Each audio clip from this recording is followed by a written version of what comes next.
the state would seek to offer into evidence, first off, State's Exhibit 35A, which is the packaging that that 35 and 36 came in. And we're offering the package that had those two exhibits as 35A. For all purposes? Record purposes. Any objection? None, Your Honor. 35A is an apple, is admitted for record purposes only. And then, as for the phone that was entered in as Exhibit 37, the packaging that it came in, we would seek to offer for record purposes only that package as State's Exhibit 37A. And that's a manila folder packaging. Correct. Any objection? None, Your Honor. State's Exhibit 37A is an apple, is admitted for record purposes only. And finally, Your Honor, we have the backpack that was entered as State's Exhibit number 21. The box that it came in, we have labeled 21A, and we would seek to offer 21A for record purposes only. And let the record reflect, 21A is a cardboard box. Is there any objection? None, Your Honor. All right, 21A is admitted for record purposes only.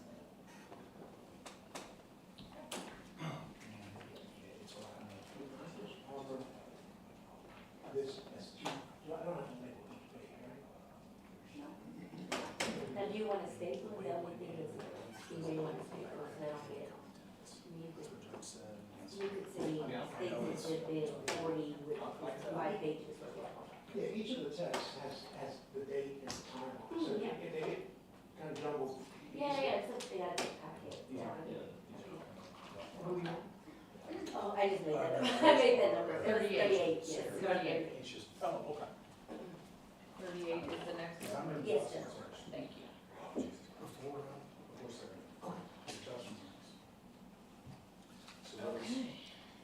Okay. We haven't done those, right? Nope. Are we ready for the jury, or is there anything we need to take out?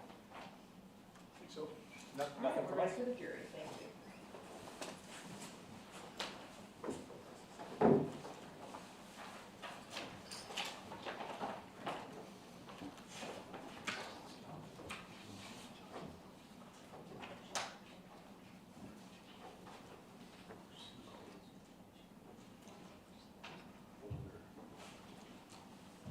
I put it back in, I think.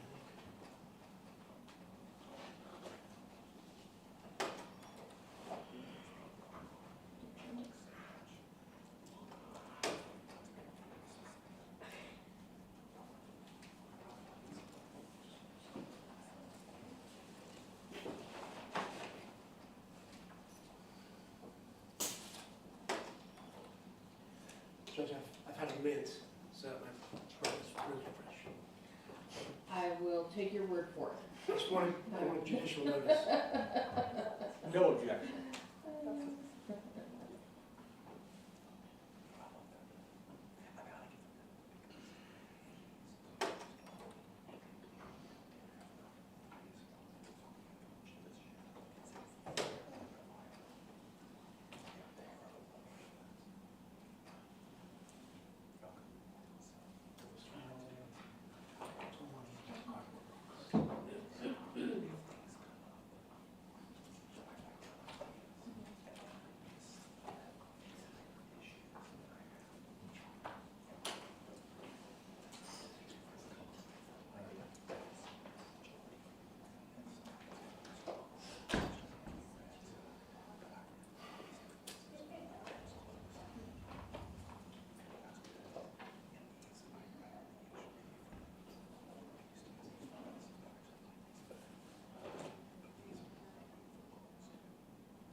Oh, we're ready, sorry, yes, we're ready.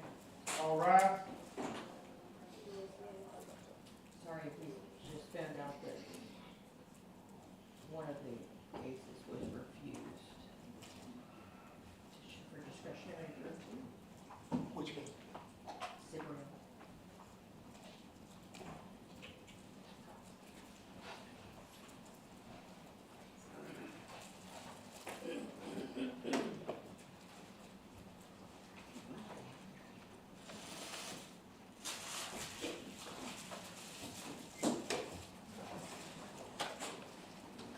may be seated. Call your next witness. Aaron State called Jocelyn Rodriguez.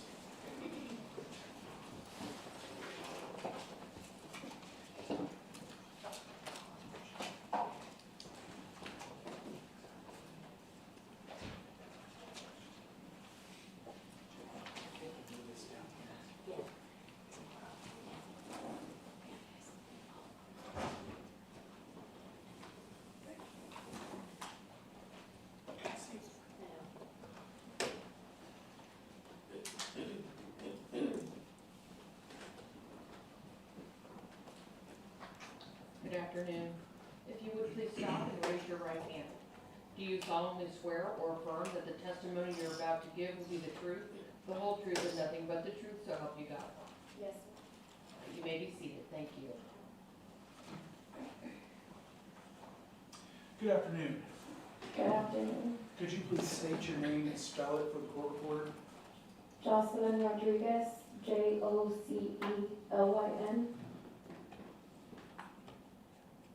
And Rodriguez? Rodriguez. And Jocelyn, how old are you? I'm 24 years old. Okay. Now, you and I have talked on a couple of different occasions, is that correct? Yes, sir. Okay. Are you a little nervous about testifying here today? Yes, sir.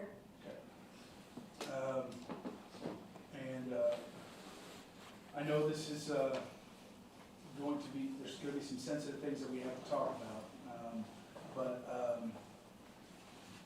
Like I've told you before, I just want you to tell the truth, and the whole truth and nothing but the truth, just like the judge said. Okay, can you do that for me today? Yes, sir. Okay. Jocelyn, do you know a person by the name of Jordy Estrada? Yes, sir. And how do you know Jordy? He's the father of my kids. And how many kids do you two have? We have a daughter and a son. Okay. And what are their ages? My son is 4 and my daughter is 2. And when was your daughter born? I'm sorry. When was your daughter born? Where? When? When? My daughter was born October 13, 2021. Okay.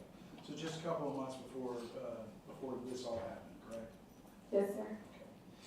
Now, do you see Jordy Estrada in the courtroom today? Yes, sir. If you would please identify him by where he is seated and what he is wearing. He's seated to the left. He's wearing a blue shirt and a black tie. Your Honor, may the record reflect that the witness identified the defendant. The record will so reflect. Now, how did you meet Jordy? We had a college class together, and we made contact through Facebook. Okay. And what do you do for a living? I'm a dental assistant. Okay. And how long have you been doing that? 5 years. And what about Jordy? What did he do? He was an X-ray tech. Okay. And how old is he? I think 31 by now. Okay. Not sure. And so, about when did you two meet? We met in 2018, around December. December of 2018? Correct. And did you immediately start dating? Were you just friends? How did that happen? We immediately started dating after a month of knowing each other. Okay. And how long before you guys moved in together? About 3 to 4 months. Okay. And how long after that before you had your first child together? We moved in together because I was pregnant, so by the 4th month, I moved in with him. Okay. And then sometime down the road, your son was born, is that right? Correct. Now, did you live together continuously from that time on? I was moving in and out Okay, so there, from his house to my mom's house. okay, so there was periods where you lived together, periods where you didn't live together during that time. Yes, sir. Okay. How would you characterize your relationship with the defendant? Very inconsistent, a rocky relationship. Okay, and what do you mean by that? We were on and off together. We would be together and then break up and then be together. Okay, and why would you break up? We argued a lot. Okay, over what kinds of things? Dumb things, like the littlest things where we would just disagree on anything. In general, how did he treat you?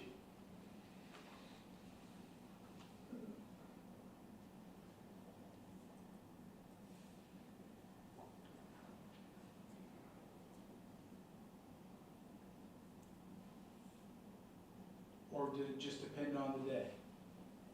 Yes, sir.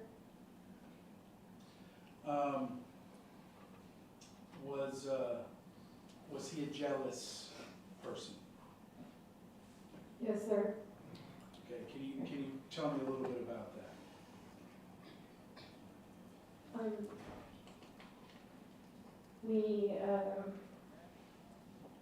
We would be very controlling with each other, so just no hanging out with friends, jealousy as in accusing each other of talking to somebody else, even though it wasn't true sometimes. Okay, so that went both ways? Correct. So both you and he would both accuse each other of cheating, basically. Is that the right way to say it? Yes, sir. Okay. And did you cheat on Jordy? No, sir. Okay. Did he think that you cheated on him? No, sir. Well, did he ever indicate that he thought you were cheating on him? Yes, sir. Okay. And how did he feel about that? Angry. Okay.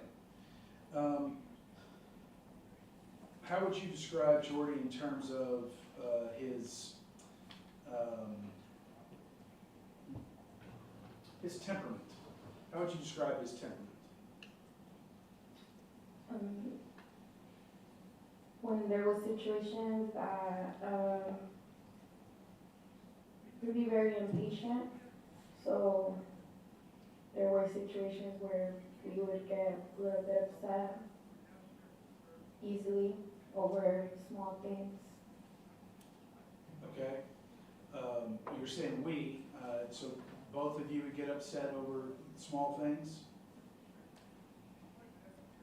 And no, he would get upset over small things. Okay. And what would happen when he got upset? We would argue. We would end up arguing, and arguments would escalate. Were there times when you were afraid of Jordan? Yes, sir. And what would you do in those situations? Run. And Remove myself from the situation. where would you go? Back to my mom's house, or just outside of the house, just leave the situation. Okay. And so, I mean, are these times when you were in fear for your personal safety or something else?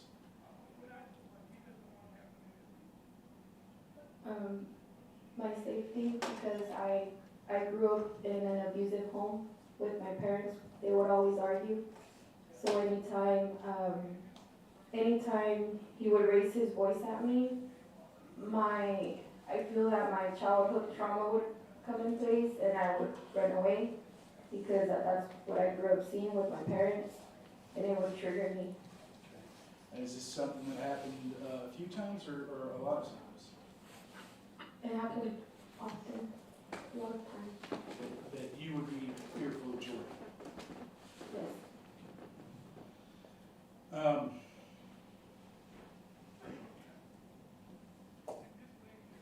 what did Jordy say would happen if you ever did cheat on him?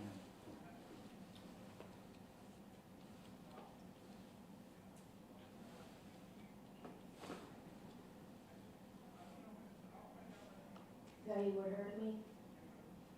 And did he say anything specific about what he would do? No.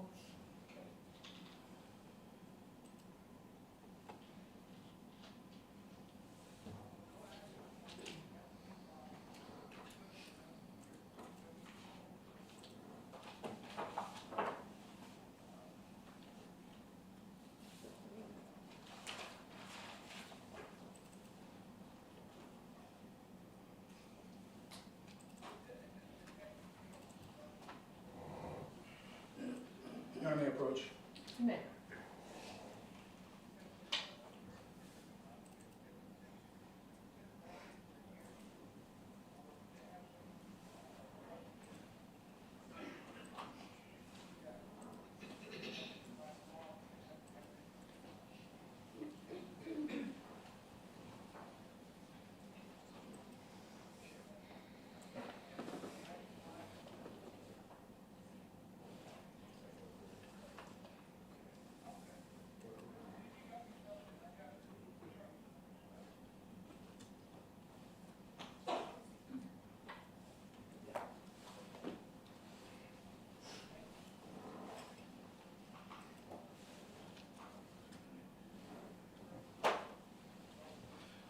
All right, Justin, I'm going to show you what's been marked as State's Exhibit number 38. Now, this is a whole packet of things here. Can you tell me what this is? It's a conversation between me and Jordy on September 3rd, 2020. Okay. And if you had an opportunity to go through this with me? Yes, sir. Okay, we've read the whole thing, correct? Yes, sir. And is this a fair and accurate recording, for lack of a better word, of the conversation that occurred between you and the defendant on September 3rd, 2020? Yes, sir. Now I'll offer State's Exhibit number 38 for all purposes. It's a lot, so I'll go through it as quick as I can. That's fine.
It's admitted for all purposes.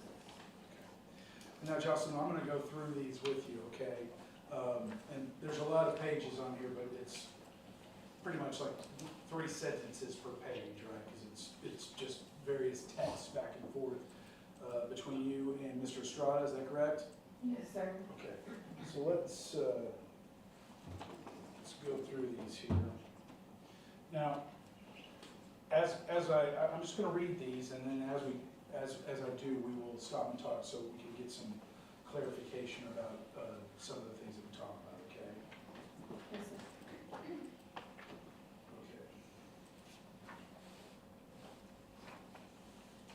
Okay, let's start here.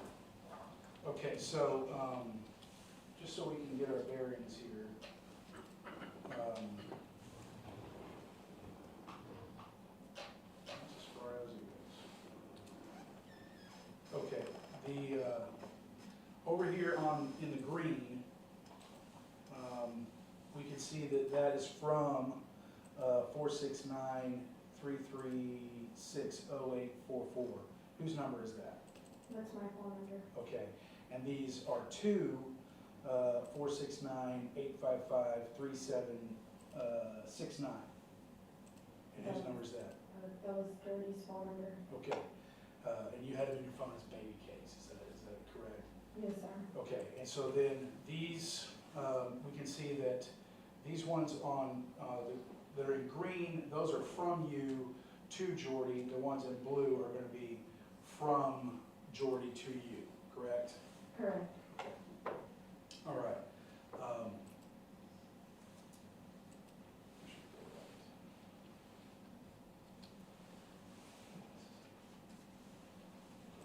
Okay. All right, so we start out, and you say, I'm watching YouTube videos, babe, sorry, LOL. And then he says, B, you want me to not take nobody down, but hardly give me any attention or love. But okay, no, I haven't. I hope you haven't slept with anyone, or talking to anyone. And FR, what does that mean? For real? For real? Okay. Because I promise you, I think, because I promise you think I never find shit out, but the moment I do, you won't hear from me even if it hurts. One thing I don't tolerate is a cheater, for real. So please, for real, if you're talking to someone else or seeing someone else, for real, leave me the alone, like no BS. Because I promise you, you don't want to see me talking to some other chick, you'd go crazy. And if you don't care, then you talk, fuck any guy you want, but I'm gonna do the same for real and not care as much.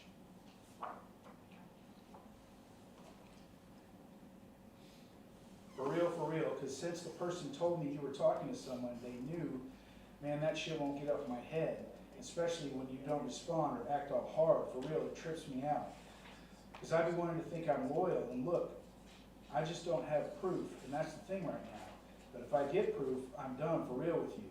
So if you have or are talking to someone, for your own safety, let me know so we can break up now, and I'm gonna do me for real. And nothing will happen. But if you keep trying to fuck with me, be with me, and at the same time talk to someone or anyone, man, your own safety for real, don't do it. Now, where were you when this conversation were the two of y'all living together at this point? No, sir. He had dropped me off to my mom's house. Okay, and so you're there with your son Aiden, correct? Yes, sir. Okay, because the next text you say, hold on, babe, Aiden being fussy. So you at that time, this is September of 2020. How old is Aiden at this time? Aiden is about 8 months. Okay. And is this typical of the kind of conversations that you guys have, sort of back and forth, accusing each other of cheating, things like that? Yes, sir. And then it looks like in this next one, we don't have the attachment didn't come through, but it looks like he probably sent a picture to Jordy at that point. Yes, sir. You know what that picture would have been of? Picture of Aiden, Okay. getting pussy. The next thing that he says is y'all are in bed already. So maybe a picture of you and Aiden in bed. Yes, sir. Then he says, trust you, for real, no lie.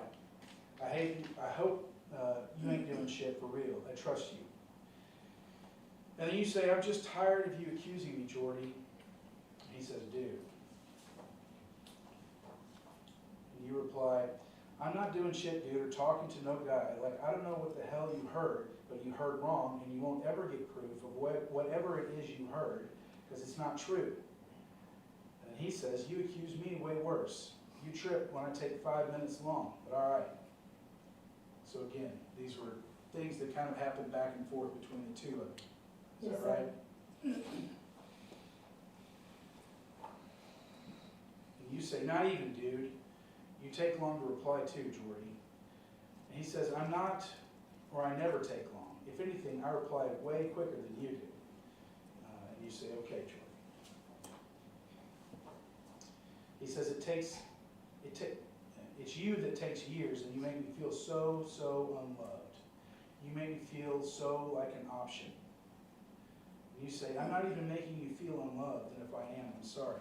Was that a common thing for him to say, that you weren't loving him good enough, you weren't making him feel loved? Yes, sir. So was it just this time, or was this something that he said a lot? He said that a lot.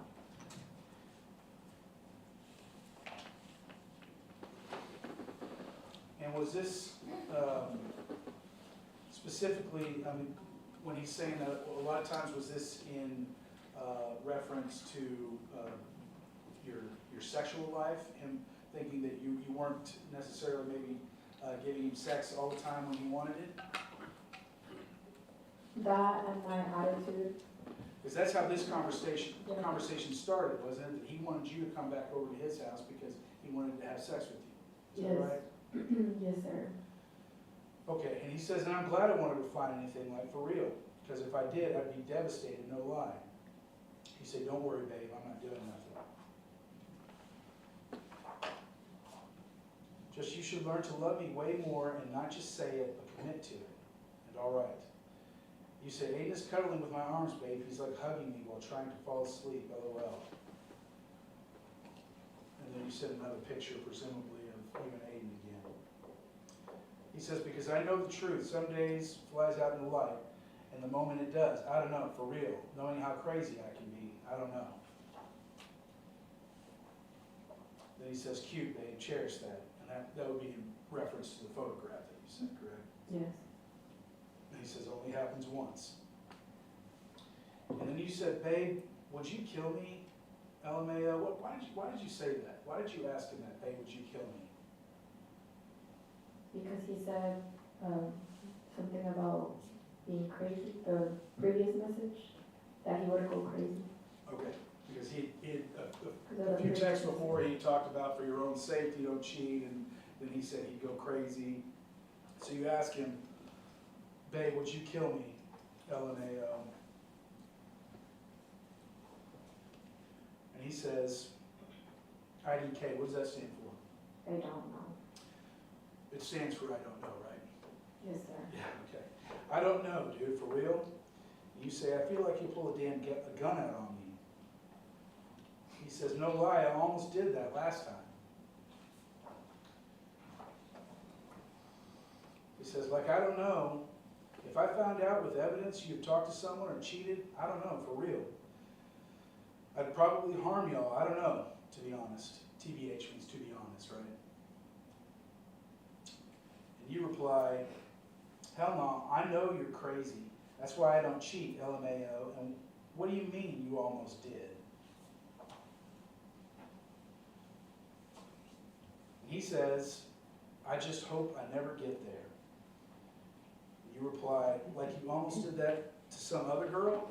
Now, when you're saying that, you're not saying that you are aware of him doing it to some other girl. You're asking because you can't believe he's telling you that he would kill you, right? Correct. Okay. So, like you almost did that to some other girl? And he says, no, with you, B. When you did the TV thing. What's the TV thing? What is he talking about there?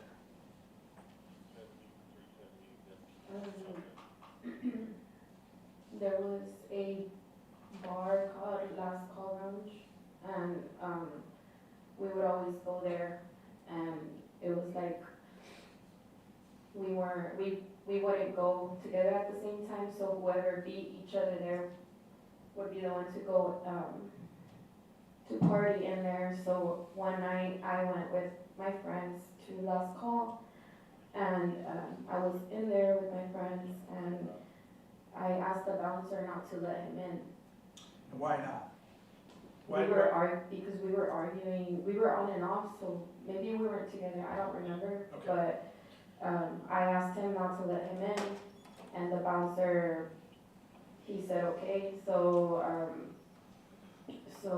I guess while I was in there, Jordy got mad and he found my car and he broke my mirrors, the rear view mirror, the side mirrors. So when I came out, I was really mad that I saw my mirrors hanging. So I got in my truck and I drove to his apartment. At the time, I still had his apartment key. I was not living there.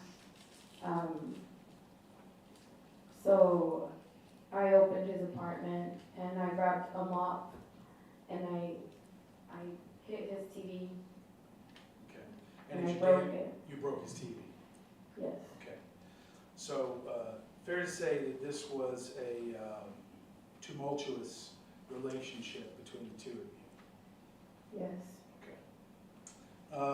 Okay, so he says, when you did the TV thing, you say, oh, WTF, LMAO, when? And you say, oh, so you remembered what he was talking about. Is that right? Yes. Okay. You said, boy, LOL, you don't even have a gun. And he says, and that was some dumb shit. And you say, and you're stupid.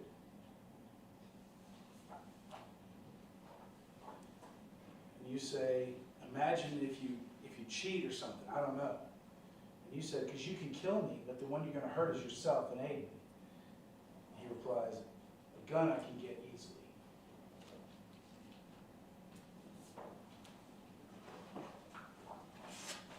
You said, I don't know, I mean, I wouldn't pull a gun out on you. That's extreme. That's like you got something wrong in your brain, for real, for real. LOL. He says, and I know I would, but out of anger, I don't know. I wouldn't be able to think, to be honest. I probably do, and I don't care. Imagine someone playing with you. And you say, that's crazy, WTF. He says, fucking with your head and saying you love him. You say, get out of my life, dude, please, you're crazy. Bye. And he says, saying you're all about him, okay? And then he says, proven facts. And part of this is they're kind of replying to each other's texts in threads here, right? So he might be replying to something that you said a couple of texts before, and it gets a little bit jumbled. All these texts are coming pretty close. We can see some of these are just a few seconds apart. Proven facts, it's straight. You saying I'm gonna be with someone who'd be willing to kill me? That's stupid, bro. He says, I'd rather leave now than find out you truly are doing it. And you say, that ain't love. He replies, okay, and cheating is pathetic. And you said, I ain't doing shit. He says, you're someone else, no lie. And you say, I didn't say I'm cheating. He said, dude, then what's there to worry about? But you said you would actually kill me one day. Why would I be with someone who's willing to take my life away? And he says, if you're so clean and you'll always be clean, then what's there ever to worry about? You say it doesn't even have to be cheating, dude.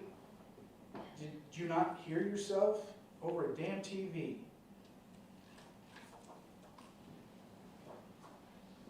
He says, I didn't do shit. say you were really gonna hold me at gunpoint over a TV? He says, trust me, I wouldn't over dumb shit ever again. You say, that's fucking psycho. He says, I know that for sure. You said, nah, bro, you need help. GTFO. Bye. He says, but cheating, man, I wouldn't be able to play that part. Bye.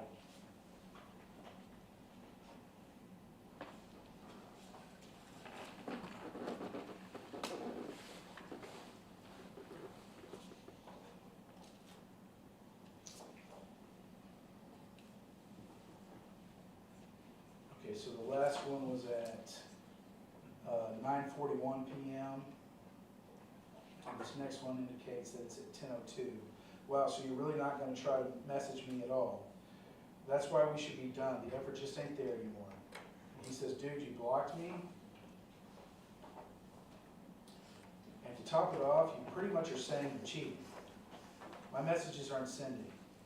And you say, I'm not saying that, dude. It's just crazy that you'd be willing to kill me, and were really gonna kill me that day. I knew you said you wanted to scare me, but kill, like murder me? Hell nah, Jordy. You're selfish.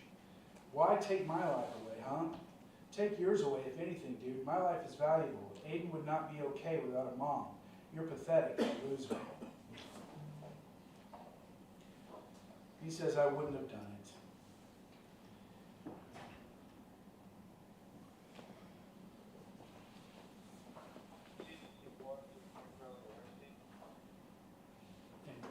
Finally, but it's straight. If you want to act that way because you're cheating, go for it. You say you're too much, and he says, okay.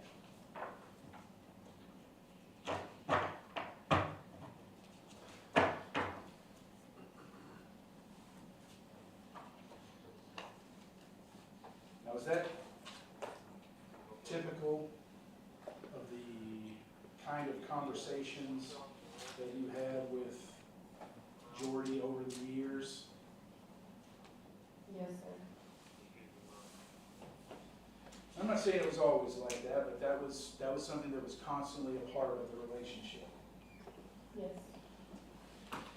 Now, one of the things you said in there was that that Jordy didn't have a gun. And at that time that you were having that conversation, did Jordy have a gun? No, sir. But did that always stay the case? No, sir. Okay. So at some point, did Jordy get a gun? Yes, sir. And where did he keep that gun? In the drawer. Okay. Now, your apartment, how big was your apartment? About the size of this courtroom, Okay. maybe smaller. How many bedrooms were there? 1 bedroom. Okay, so 1 bedroom and then like a little laundry room and a living room and a kitchen, right? Yes, sir. And a bathroom, sorry. And so it was, at least when we get to January of 22, when the offense occurred, you and Jordy and your 2 kids were living together in that apartment, correct? Yes, sir. Okay. And everybody sleeping in the same room? Yes, sir. Okay.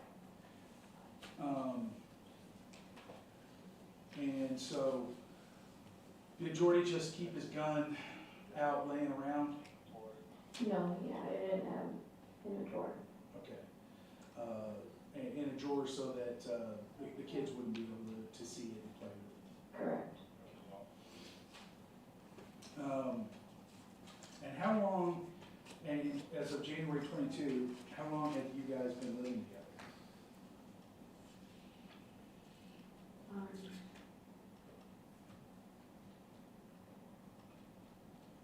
Well, I gave birth to my daughter October of 2021, and I had moved in with him when I was about 5 months pregnant with Anaí.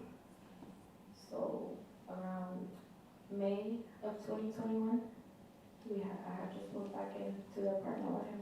Okay, so a little less than a year. Yes, sir. So it was whatever. 9 months, something like that? Yes, sir.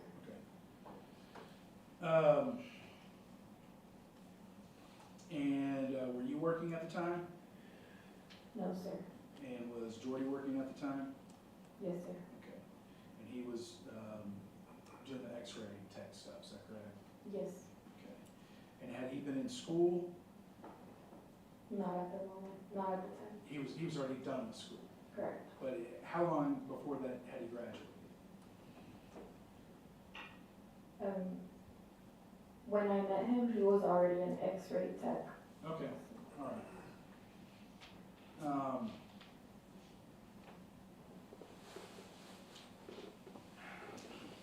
Now,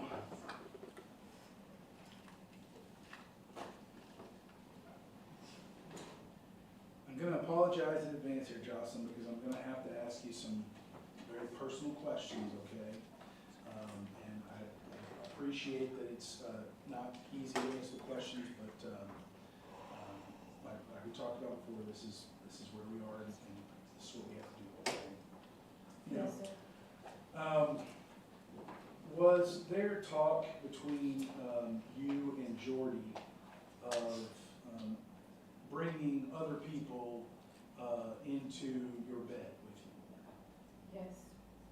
And how did those conversations happen? Around November, I would say, he brought up the idea of bringing up a threesome intercourse.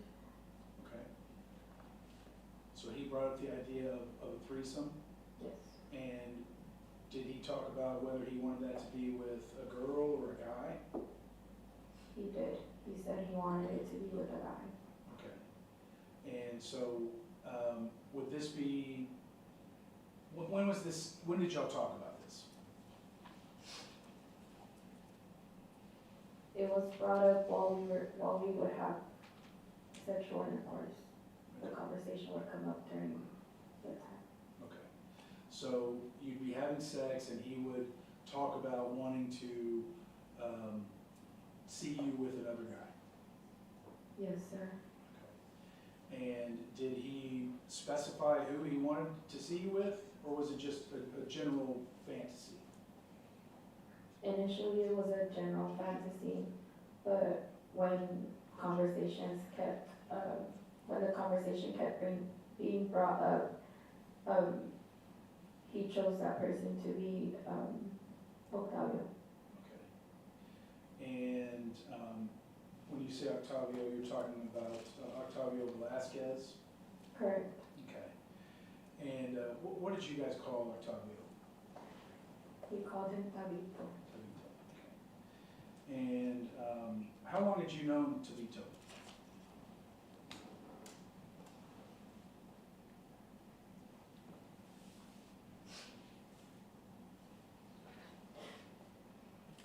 Sorry, I need a second. It's okay.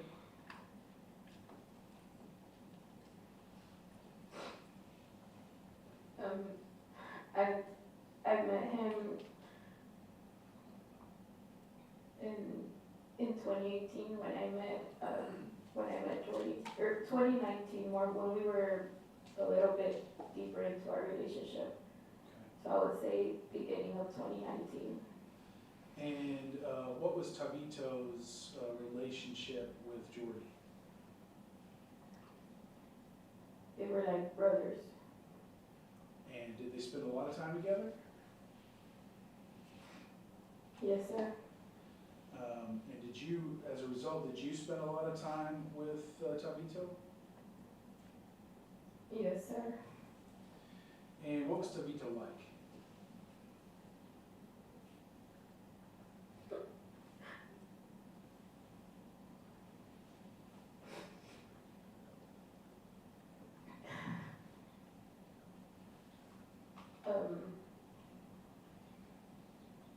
Funny, easygoing, really cool person to be around.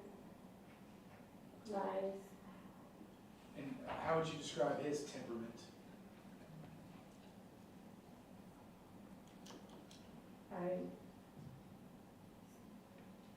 he was always happy. Did you have occasions to see him lose his temper? A couple of times. And what were those around? When drinking, when we had the situation on his birthday. Okay, and we're gonna talk about that in just a few minutes. So,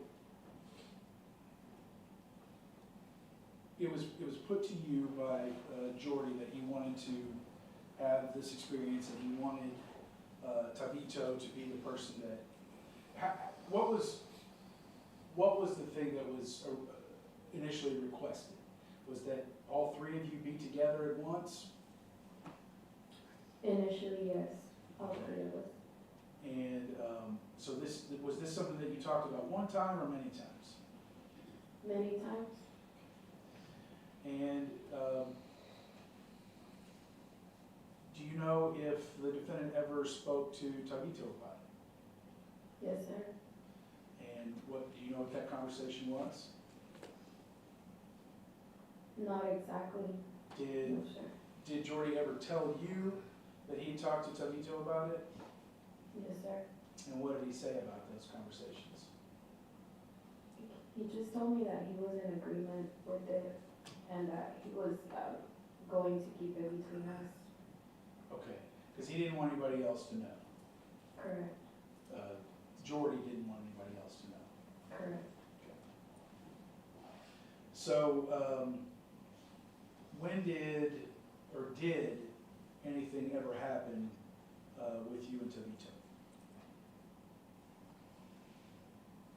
Nothing happened until, I'm not sure if it was January 1st or 2nd. Okay, so around January 1st though, around the very beginning of the year, was this 2022? Yes, sir. Okay. Tell me about what happened around January 1st of 2022. Well, as usual, me and Jordy were having sex, and he brought it up again. I don't remember what the exact words were, but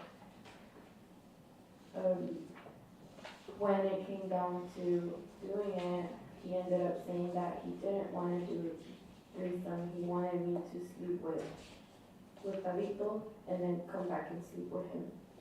Okay. And did that happen? Yes, sir. Okay. Now, and we'll get into this later on in the trial, but was there some talk of a Viagra pill or something like that that went around this? Yes. Were you supposed to take a Viagra pill to someone, or was that the reason that you initially were saying you were going over? Oh, yes. I think Jordy was gonna give a pill to Tabito. So he gave it to me, and that was the excuse to use that I was gonna go to his apartment. Okay. And so what happened when you got to the apartment? I got there and I drove there and Tabito came out, he came in my car and I gave him the pill and he knew that's not really the reason that I was there, so he was a little bit hesitant, but then I can't recall our full conversation, but we ended up agreeing to having sex. Okay. And did y'all go back to his apartment, or where did you go? We went inside the apartment. Yes. Okay. And so then at that time, around January 1st, 2022, did you have sex with Octavio Velasquez? Yes. Yes, sir. All right. And when you left there, what did you do? Or how long were you there? I don't remember. Was it all night? No, sir. It was less than an hour. Okay. And then what did you do? I went back home to Jordy. Okay, and what happened when you got home to Jordy? We had sex together. And did you tell him what had happened? Yes, sir. Okay, and so he wanted to hear about what had happened with you and Tabitha. Yes, sir. So you described it to him, and at that time, did he seem upset about anything? No, sir. Okay. And when that was done, did you have any reason to believe he was upset about anything that had occurred? No, sir. Now, you mentioned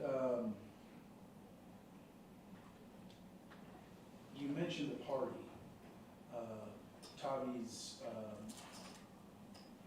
birthday party. When did that happen? I don't remember his birthday. I think it was December, but of 2021. Okay. And do you remember when the party was? I think it was his actual birthday. The day of his actual birthday. Okay. And tell me about what happened that night.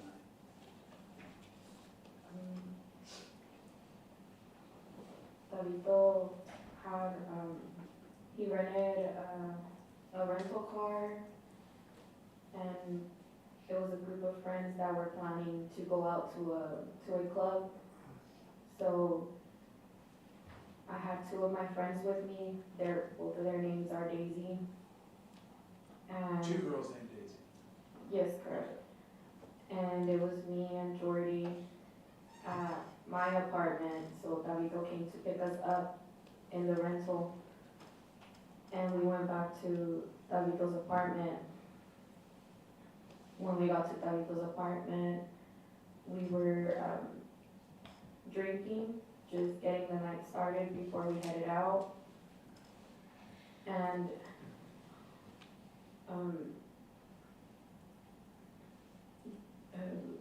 that night, Lyle was there and Sophie at Davido's apartment as well, and we were waiting on Martin to get to the apartment so we can head out. Okay. And I'm just starting right there real quick because we had, you said that Sophia and Laya were there, right? Yes, sir. And Laya was one of Tabito's roommates. Yes, sir. And Sophie was Laya's girlfriend. Yes, sir. Okay. And then you also mentioned, were both Daisies there? Yes. Okay.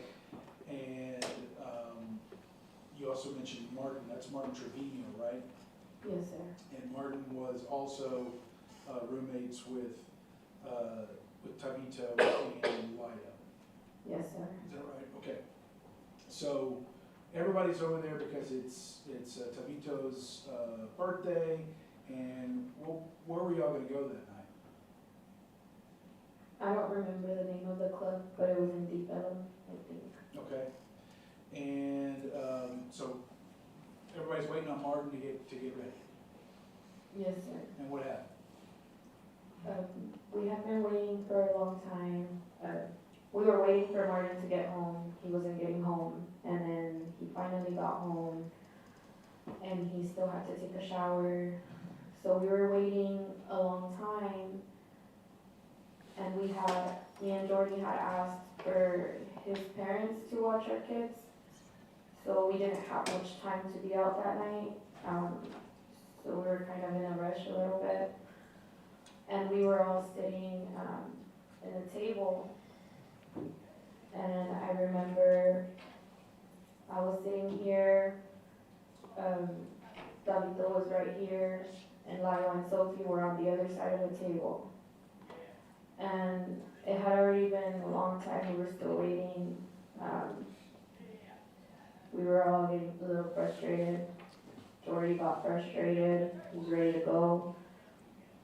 And while we were all standing there, Jordy had already made some comments like, oh, come on, let's go. We gotta go, come on, like, just nagging. And since Jordy was doing that, Lio, Jordy saw that Lio texted Davido something. And Jordy saw that, and Davido looked at his phone, and he just made a face at Lio. They just made eye contact. And Jordy got upset. So he asked Davido, like, do you have something to say? Like, can y'all say it to my face? Or, what's up? And they both got they got in each other's face, and Davido told him to get out. He told him, just get out, just leave, and he gave him some money back that Jordy had given.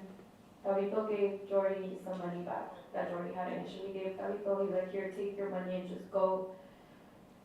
Davido was mad. And what did Jordy say? We left. I got in between them because they were getting heated. So I remember I got in between them and I told everybody, let's go, as in me and the Daisies and Jordy. But what did Jordy say to Tabito? Well, I don't remember what they were telling each other. They were arguing. I don't know. You don't remember what he said? You don't remember what Jordy said to Tabito that night at the No, party? sir.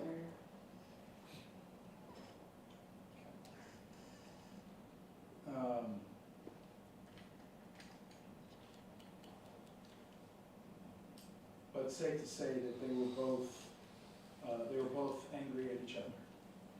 Yes, sir.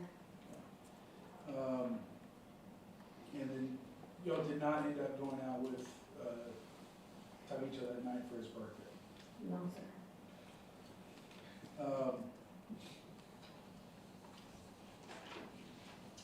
Was Jordy bothered by how close Tabito and Lio were, since both of them had been his friends before and he kind of introduced them? Was he bothered by how close they were?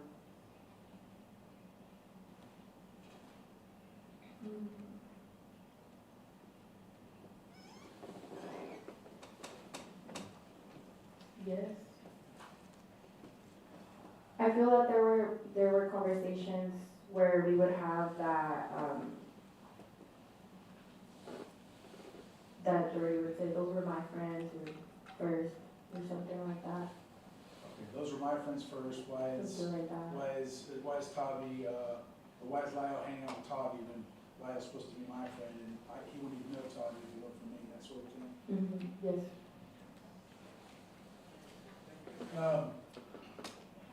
Okay. Now let's move forward then to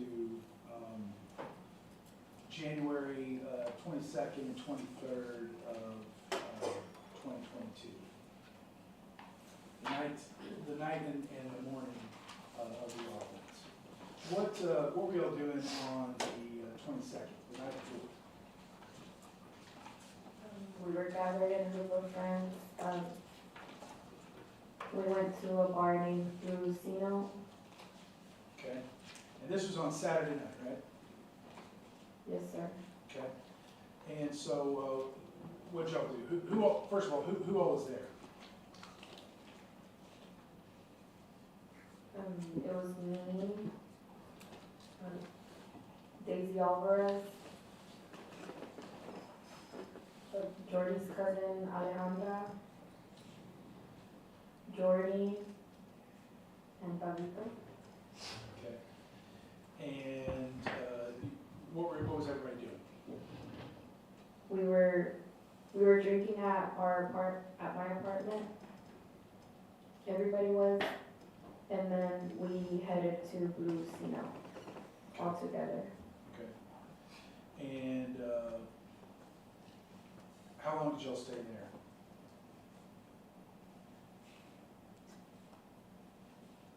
I believe we stayed until midnight because we had to pick up our kids from Jordy's parents' house. I want to say it was midnight, roughly. I don't exactly remember Okay. the time. So you did, the kids were staying with his parents, and at some point you had to come home because you had to get the kids. Yes, sir. Is that what you did? Yes. Okay, so you went and got the kids and then went back to your apartment? Yes, sir. Okay, at this point, you and Jordy and your two children are all living together in that apartment? Correct. Okay. Now, and that apartment was 2211 South Vernon, is that correct? Correct. Okay. And that's in the city of Dallas, Yes, sir. and that's in Dallas County in the state of Texas, correct? Correct.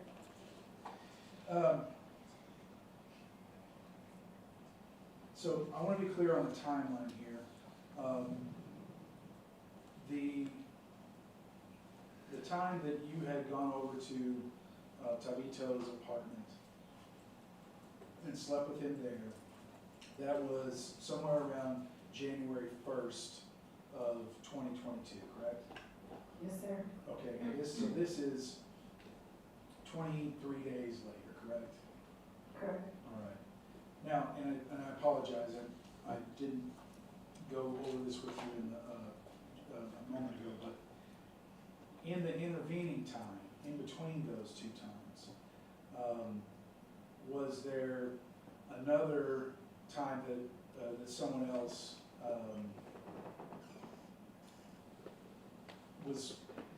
went to bed with you and Jordy? Yes, sir. Okay. And that time, it was a female, is that correct? Yes, sir. Okay. And in that instance, all three participated, is that correct? Yes, sir. Okay. And was Jordy at all jealous of that situation? No, sir. What was his demeanor about that? He seemed fine with it. Okay. So he wasn't upset when that occurred? No, sir. And was that, I guess, payback for having let you sleep with Tabito? I'm not sure. He brought it up after the fact, after January 1st, so Okay, it wasn't brought up until I had already slept with Tabitha. okay. So is that something that he'd ever talked about before? No, sir. Okay, so previous to that, he'd only talked about wanting to have another guy involved, and then after that happened with Tabito, that's when he brought up the idea of bringing in another girl. Is that correct? Yes, sir.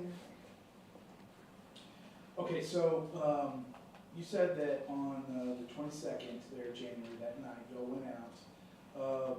Everybody's drinking. Yes, sir. Are there drugs being used? Yes, sir. Okay. And at this point, is Jordy drinking? Yes, sir. And is Jordy using cocaine? No, sir. Okay. So you're saying that Jordy wasn't using cocaine? I was never aware of him doing cocaine.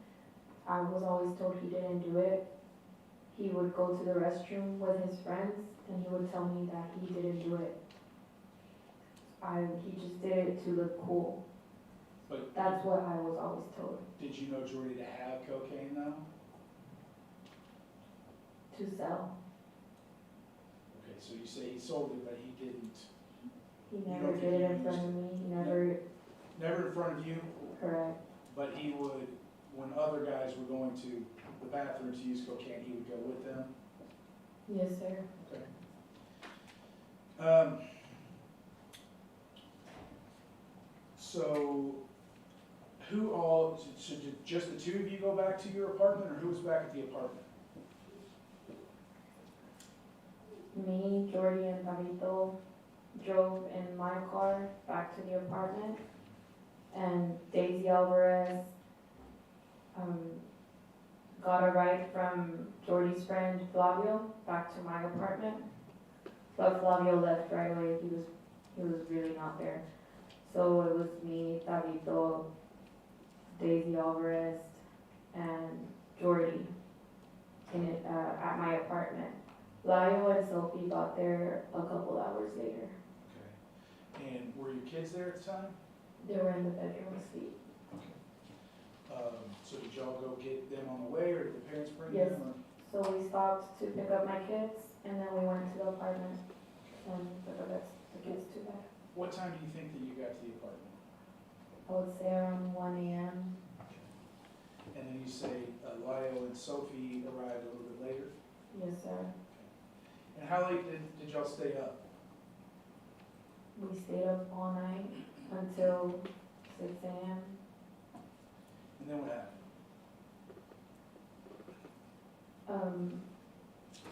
I can't remember the exact time, but Lyle and Sophie were ready to go home, and they took Tabito home with them, because Tabito did not have a vehicle at the time, or it wasn't working or something. Okay, and again, Tabito lived with Lyle at the time. Yes, sir. And so, you say that at the time, Tabito didn't have a car, or didn't have a working car. Yes, sir. So how did he get around places? When he would come over, he would get a ride with the friends, or sometimes he would Uber. Okay. So he either had to get a ride or he had to get an Uber, and in this particular instance, when it was time to go home, he went with Lyle and Sophie. Yes, sir. Okay. What happened after that? They left, Tabito, Sophie, and Lyle left our apartment. So me and Jordy were the only ones at my apartment. And So everybody was gone. everybody was gone. It's just you, Jordy, and the kids. Yes, sir. Okay. Do you recall what time it is?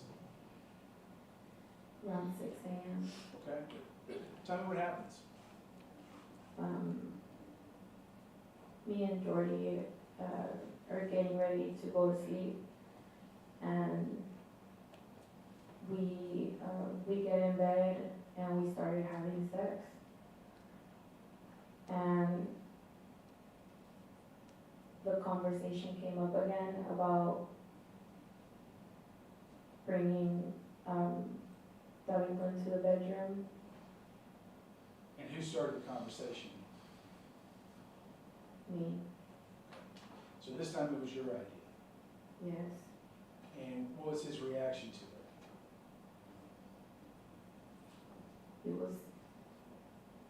He was tired, he was sleepy, so he said no, but then he said yes.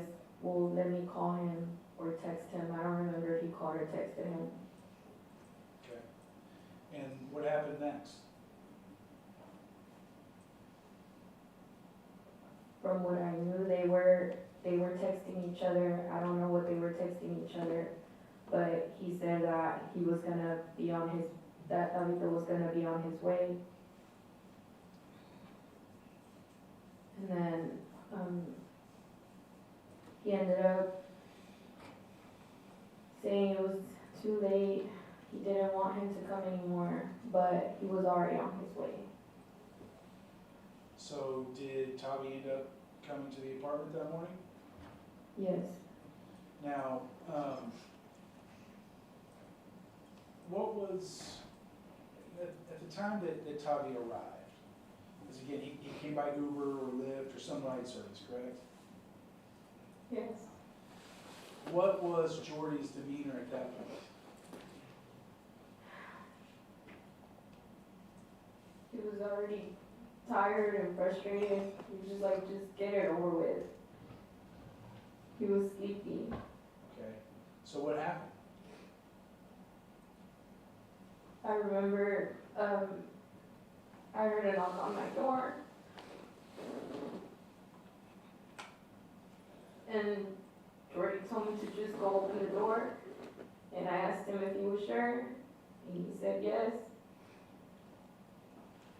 And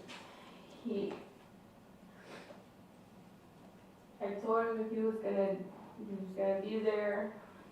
He just wanted me to just sleep with him.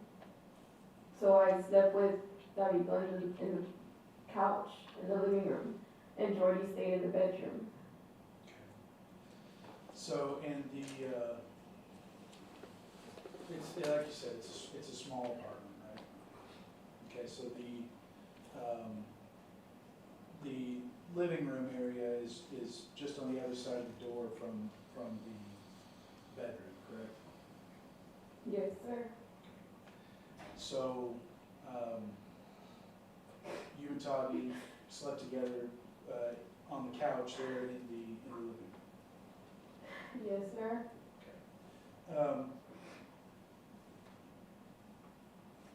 What happened next?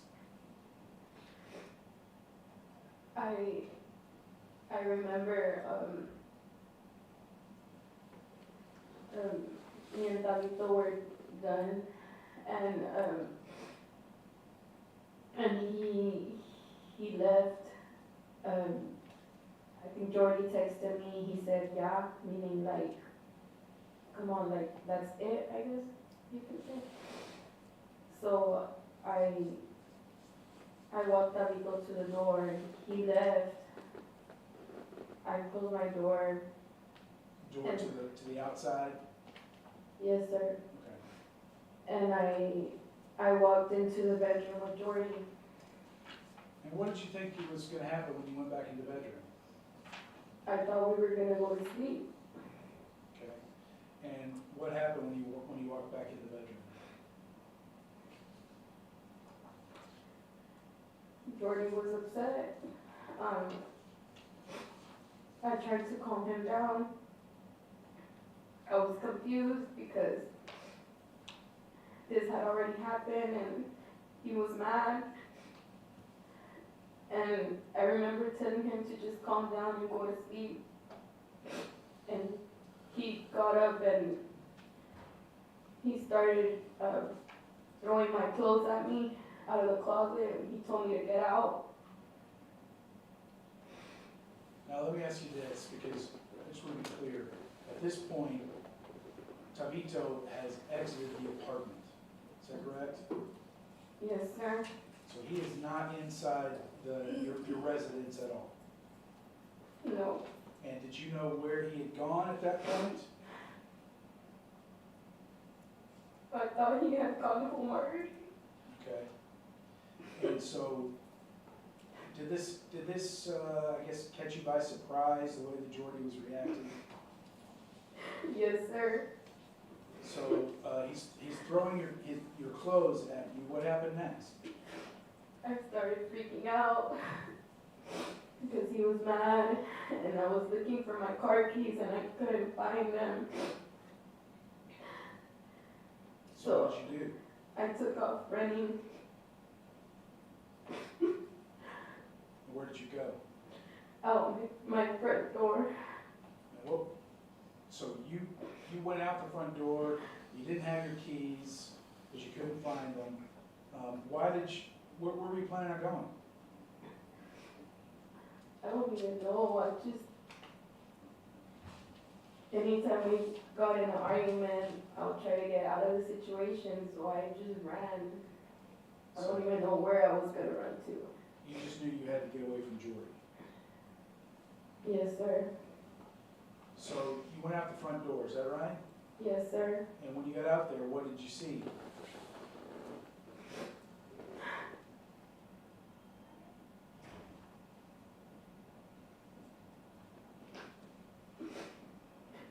I saw Tabito. And what was he doing? I asked him what was he still doing there, and he told me, I'm waiting on my Uber. What happened next? I told him to leave. I told him you need to leave. Did you tell him why? He asked me why, and I told him because Jordy's mad and we just got in an argument. But I can't find my keys or else I would take you home. What happened next?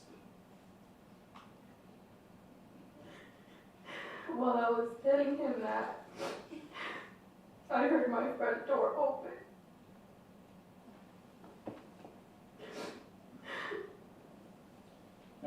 you standing at this point? Not right in front of my front door, but like to the side of it. Okay, so there was your door on the right, and then there was another door on the left, correct? Yes, sir. Okay. And which door was yours?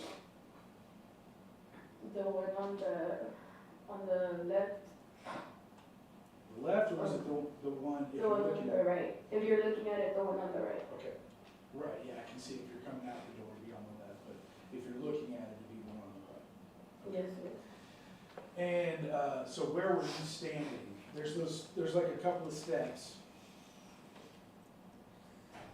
We were standing in between, like in between the two doors. Okay. So right off the little stoop there. Yes, sir. Right in between the two doors.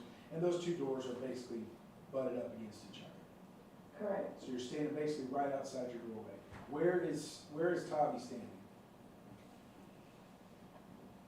I'm standing here, he's standing right in front of me, and my door is right, probably right here. Okay.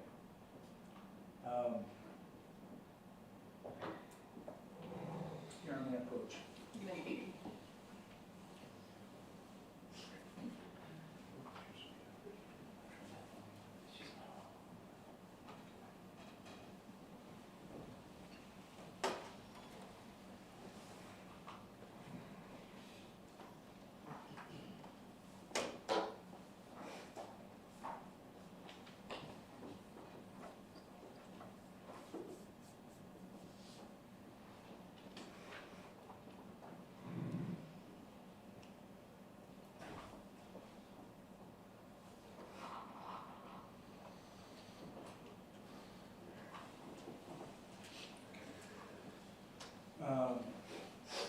Jostle up. I'm going to show you what's been marked as State's Exhibit number 19. Now, I don't have any photographs of the area that don't have Tavito's body in it, okay? So that's going to be one of the things that's in this picture, but I want to make sure that we're clear about where everybody was, okay? Now, we see a mop there. Where that mop is, whose door is that right next to the mop? My door. Okay, and to the, if you keep going further down the little alleyway, whose door is that? The neighbor's door. Just the neighbor's, okay.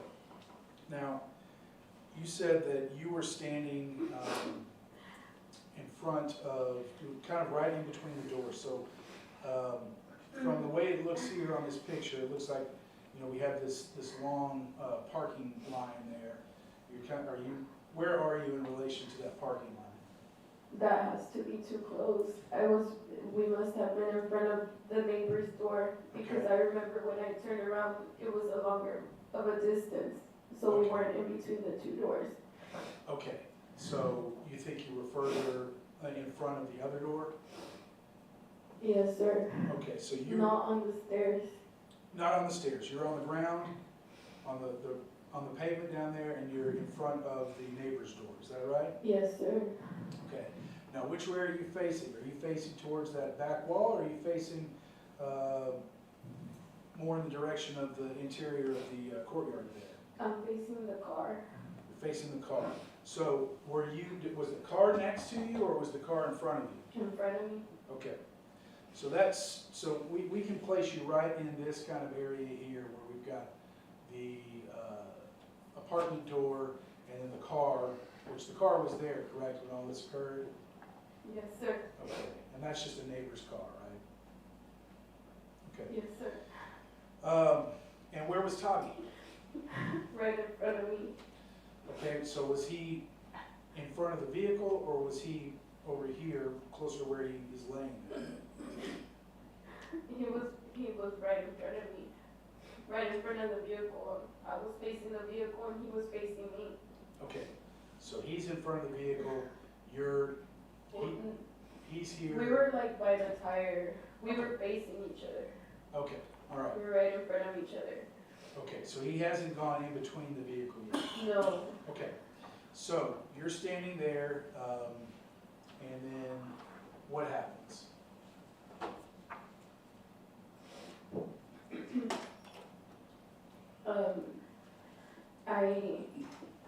I came out and I asked him what he was doing there. He said he was waiting for his Uber.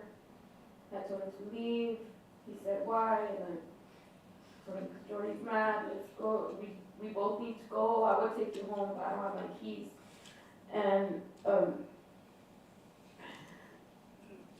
I heard my door open. And I turned around and I remember looking at Jordan's face. And I took off running. And which direction did you run? I went around the apartment complex, so I turned to my right, Okay, so did you run off this direction towards that white wall? right around that corner where you And can then see make a my right around the corner? Okay, so just however far that is, the length of a car basically, and then off to the right. Yes, sir. And, I'm sorry, your name approach again? You may.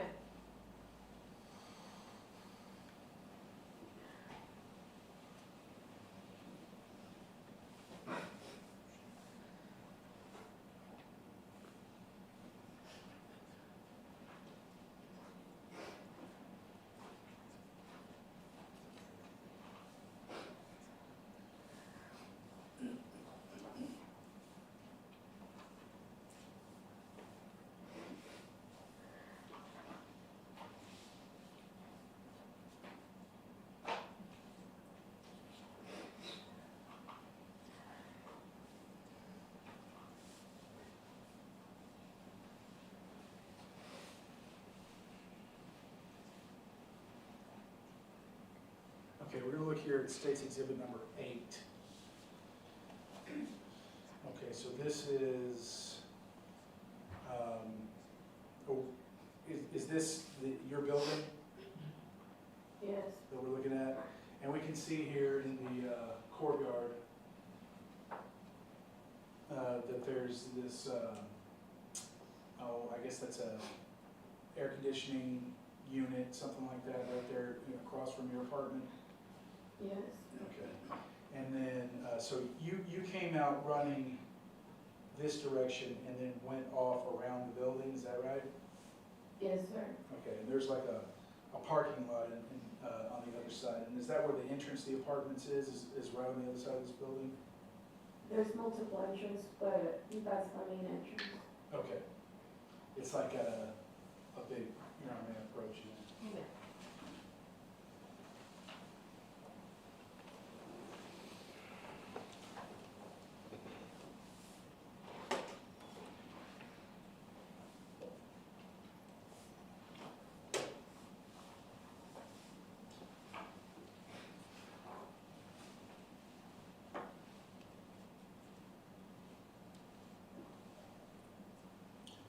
Okay, so, showing State's Exhibit 7 here. So is this the hallway that leads to your apartment? Yes, Okay, and then on the side here, we have this little parking lot, off to the right, and that's kind of the direction you were running around the building, is that correct? yes, sir. And then our aerial view here, we can kind of see that y'all are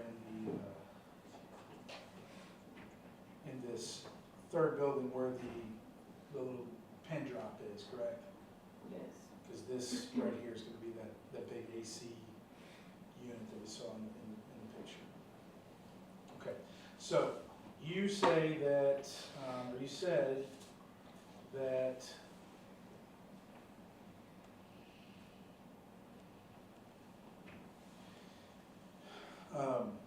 after, okay, you said you took off running. What? I don't remember if you ever said what happened when the door opened. Who came out? Jordy came out. Okay, and so what did you do? I took off running. Okay, and what happened after you ran? I heard a gunshot Okay, now where were you when you heard the gunshot? I was around the building. Okay, Were you all the way around to the other side? No, sir. Still somewhere in this area right here? A little bit more forward, Okay, like a little bit. in this area? As soon as I hit around the building. Once I was out in the open parking lot, I had already heard it. Okay. And what did you do when you heard that? I kept on running. And how did you run? I was running in zigzags. And why were you running in zigzags?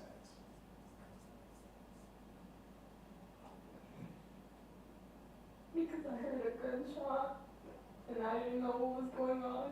What did you think was happening just I said, why would you run in zigzags?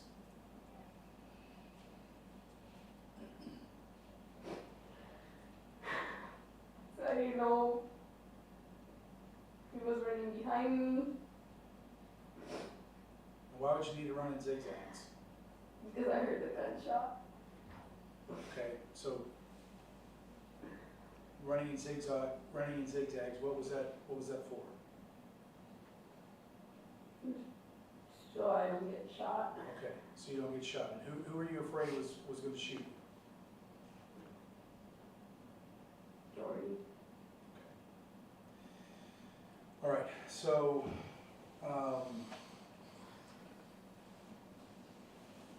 so you, as soon as you saw Jordy, did he say anything when he opened that door? Did you wait around? Did you ask him, what are you doing? Did you hear Tabito say anything to him? As soon as he opened the door and he came out, I just remember they both went. They exchanged words. I don't remember what their words were. I just know they went towards each other and I took off running immediately. Okay. Now, towards each other how? Aggressively towards each other? I saw Tabito going towards him. I don't remember. Okay. And, but by the time, before you even make it all the way around the building here, from here to here, you hear a gunshot. Yes, sir. Now, where did you go? To the other side of the apartment complex. One of Jordy's cousins lived on the other side, so I ran to her apartment. And what'd you do? I knocked on the door, and a lady answered the door. I didn't know her. She was a relative.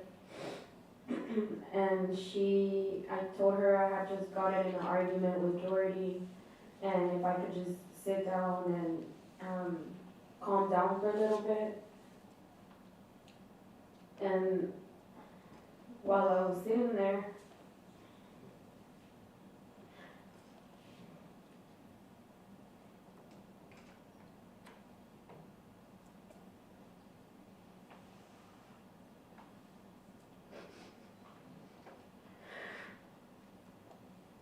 I got a phone call, and it was Jordy.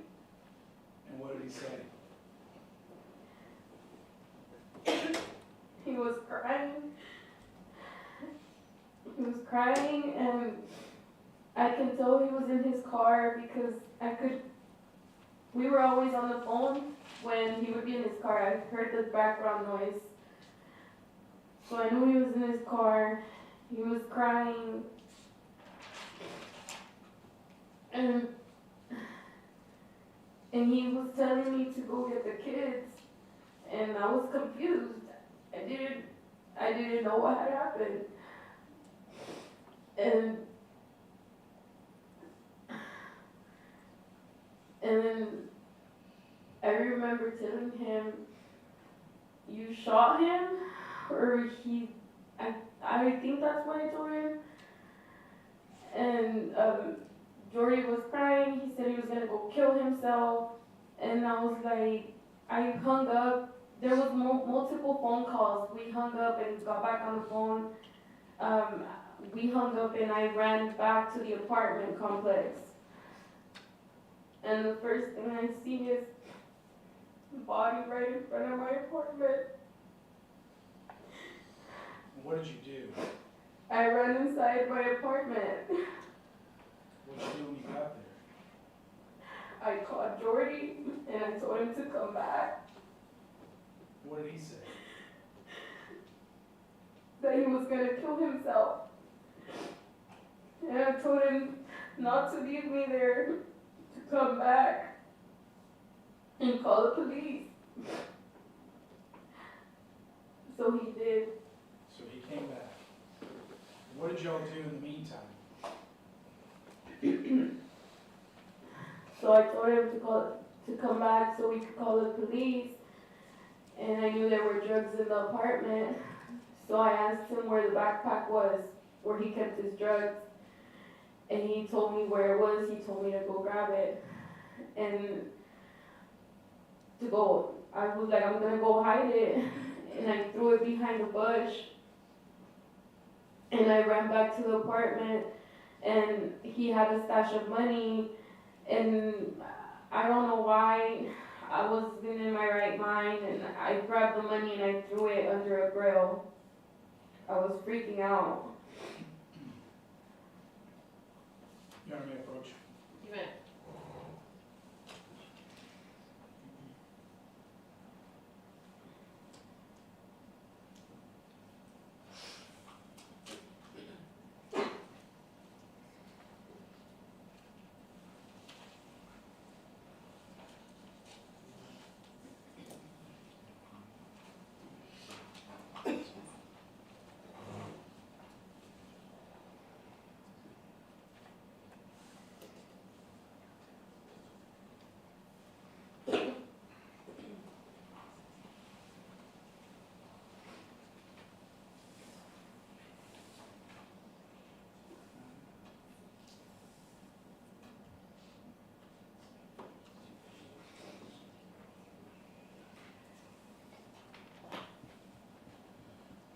Okay.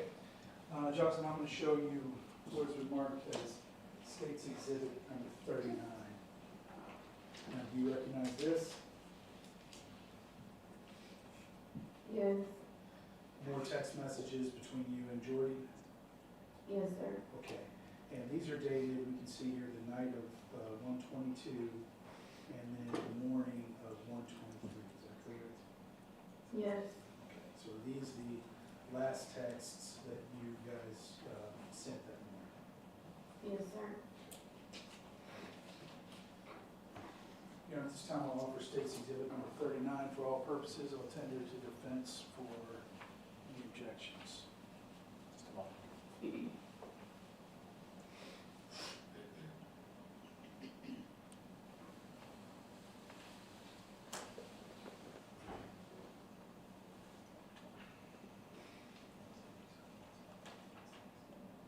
Yeah, this is just like context.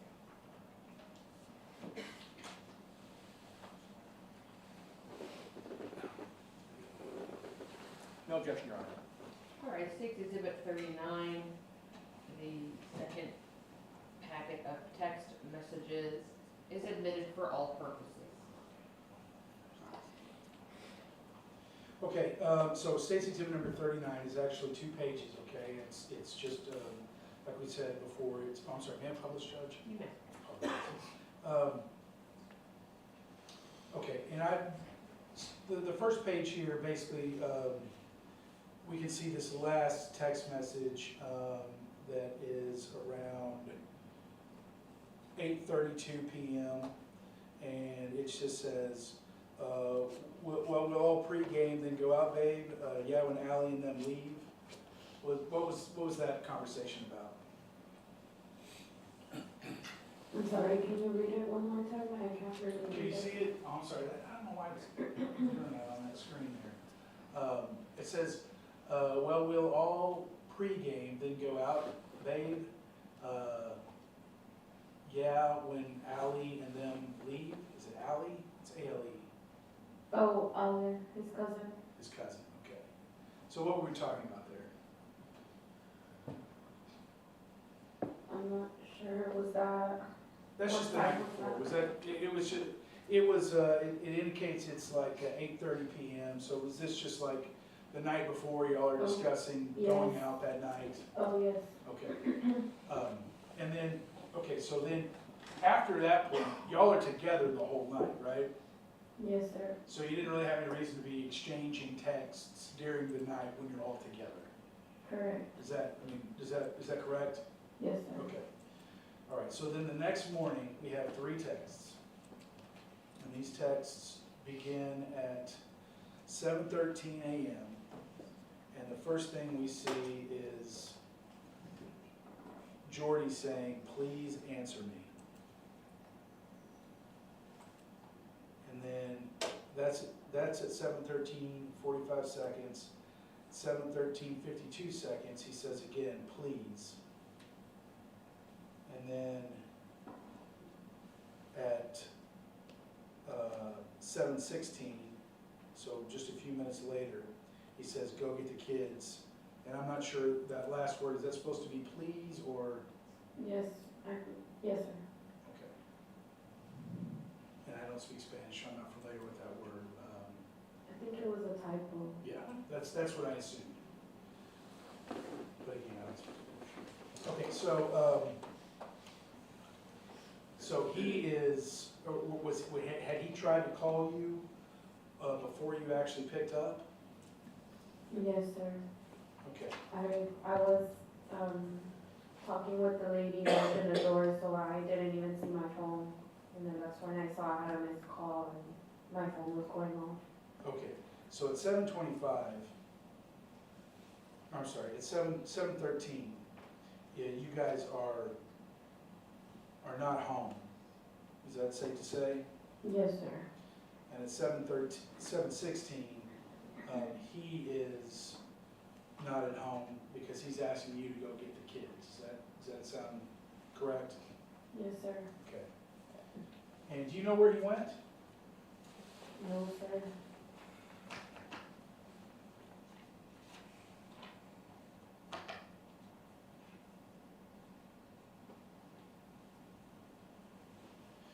But when he got back to the apartment, did he still have the gun with him? No, sir. All right, now, did y'all discuss what your plan was after that?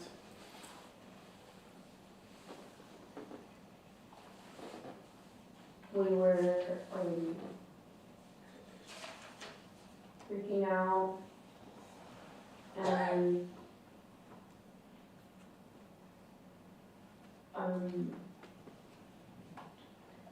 I remember,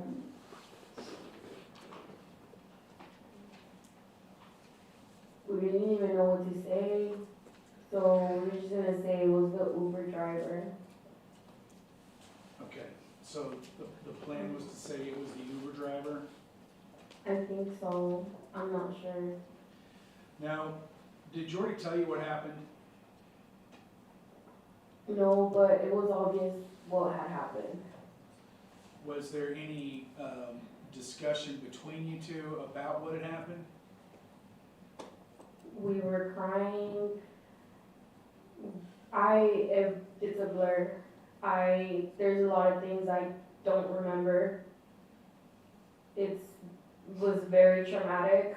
I don't remember. Okay. Now, is there any doubt in your mind about who shot Tavito? No, Who was it? Jordy. And in those moments when you guys were in the apartment before the police were called, was there any doubt in your mind at that point? No, sir. And did Jordy tell you that that it was an accident? I don't recall. And did he tell you that it was that he had no choice, that he had to defend himself? No, sir.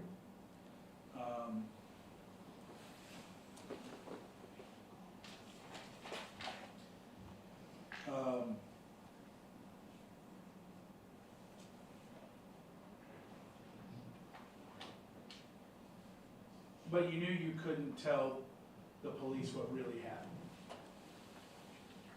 I was embarrassed. I didn't want to tell the police. I knew when the police got there, it wasn't gonna make any sense why Tabitha was there. And I was embarrassed to tell them why he was there, why he had came back, why was he there at that time. But, but Tabito couldn't tell Jordy couldn't tell the police what really happened because that would get him in trouble. Correct. So y'all came up with a different story, is that right? No, sir. What happened? Well, we said we were gonna tell the say it was the Uber driver, but we didn't plan a whole story or anything. Okay. We called the police because time was ticking, and I remember giving him my phone that we just need to call the police now. And when he got on the phone with the dispatch, police arrived immediately. There was no more conversation between us. Okay. So he was the one who said that we're gonna say that it was the Uber driver. I can't recall if it was him or me.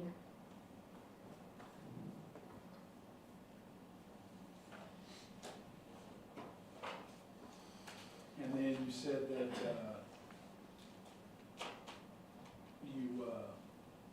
he called 911.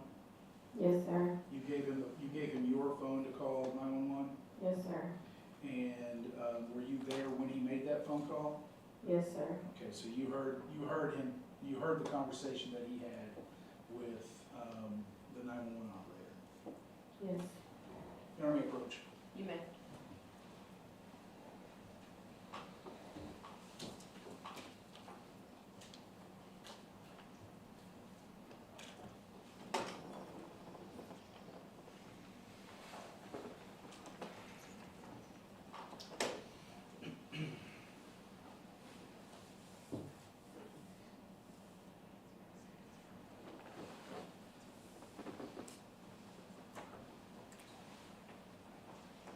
Now in hand, what's been marked as State's Exhibit number 40. Do you recognize this?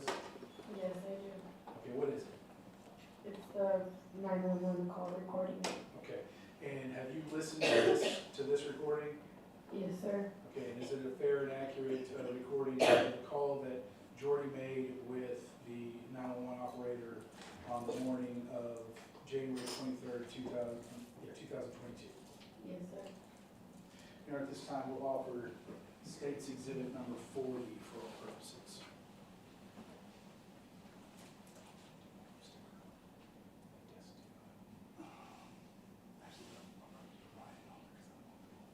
No objection. All right, State's Exhibit 40, the 911 call CD is admitted for all purposes. Judge, may we approach? You may.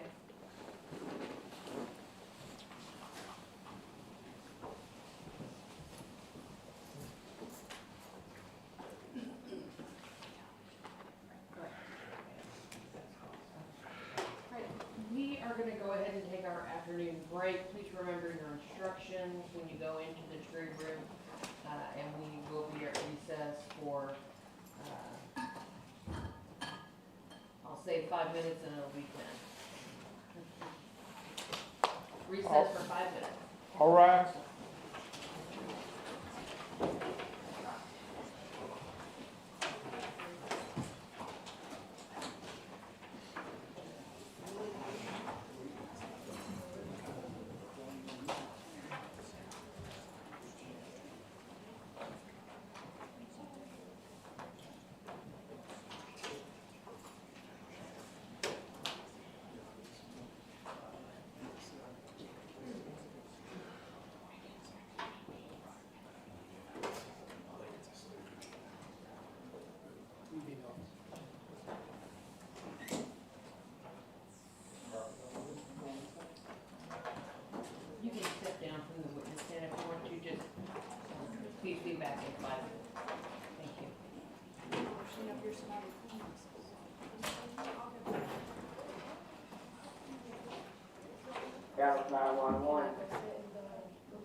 Please bear in mind, we are still,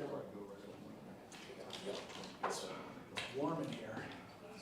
yeah, I thought I had to turn my little AC on. It was 71 and yeah, 71. It gets, I think they turn it off early. Well, I will say, when I'm here late, you hear when it turns off.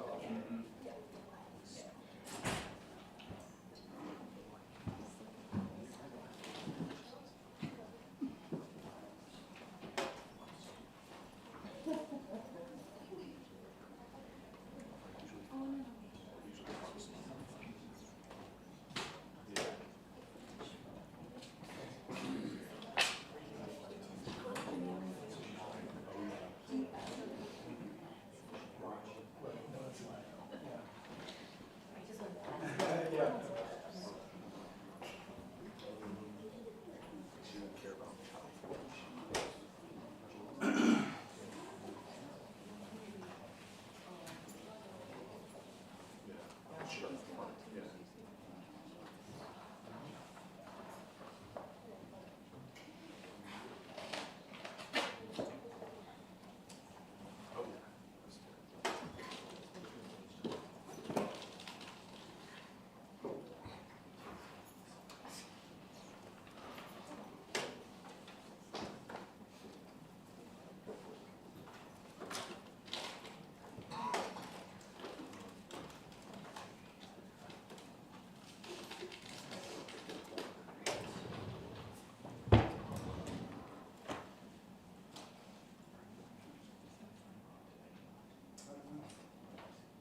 If you want to get your witness and co-counsel, then we can bring the jury back in. Yes, ma'am.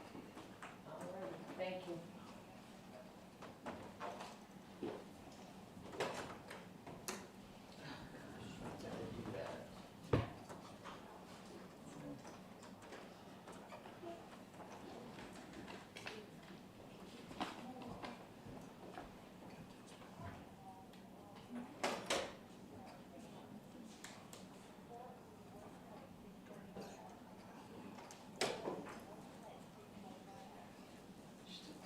She's still, I'm sorry? she's still in the restaurant. Oh, okay. They had to bring her to a I'm sorry? He brought her to a different floor so she wouldn't. Okay. Thank you.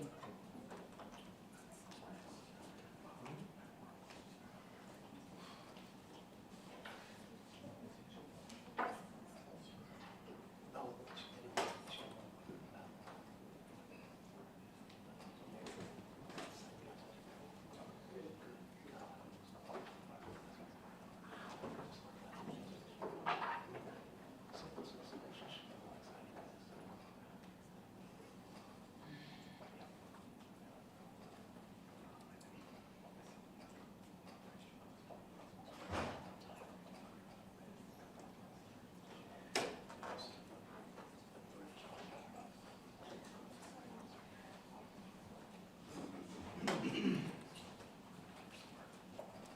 But it is a uniform. It is a uniform. The first aid. What are you looking at? You trying to figure that out? All right, Deputy Sadler, if you could bring in the jury.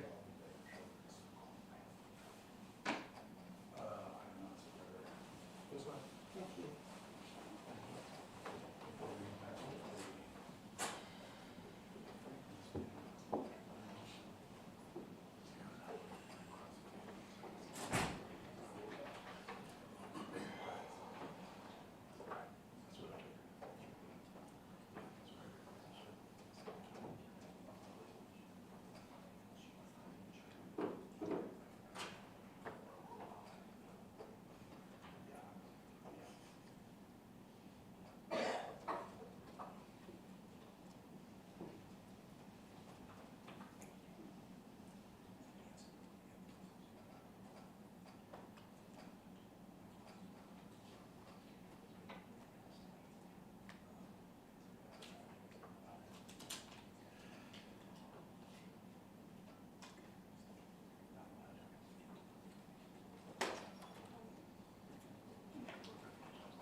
We're ready. All right.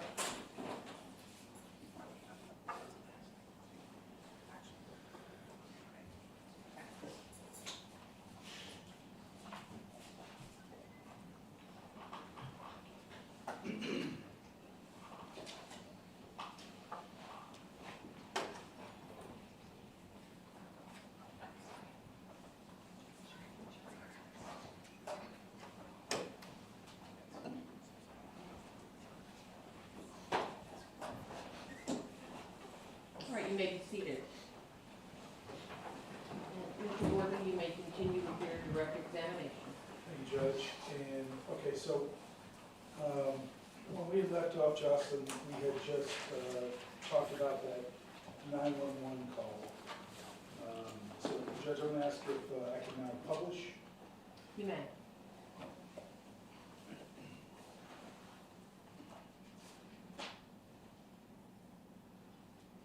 Of 911, this is Sam, with status of the emergency. 2211 South River, I just partnered with them. Okay, 2211 South River? Yes. Apartment number again? 113. What's wrong in apartment 113? Yes, ma'am, I think my friend Daddy got shot. He got shot. Someone got shot? Yeah, my friend outside, he looks like he's dead. Do we know who did this to him? No, I don't know. It's just he called me. He heard someone try to walk into the apartment. When did it happen? It's just like 30 minutes ago. I don't know. I just opened the door and he was outside. Yeah, he's outside. No. He's laying on the ground? Yes, yes.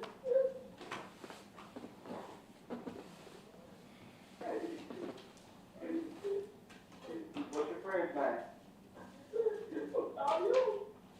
Octavio? How old is Octavio? 23, 34.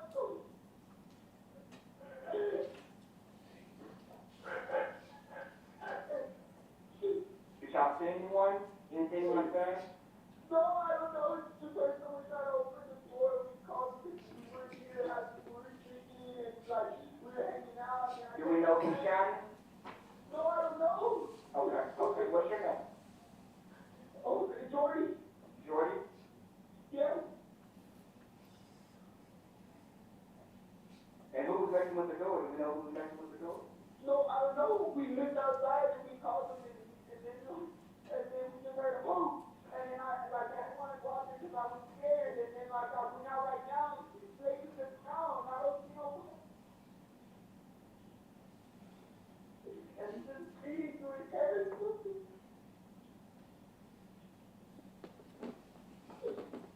How long did it take you to go outside?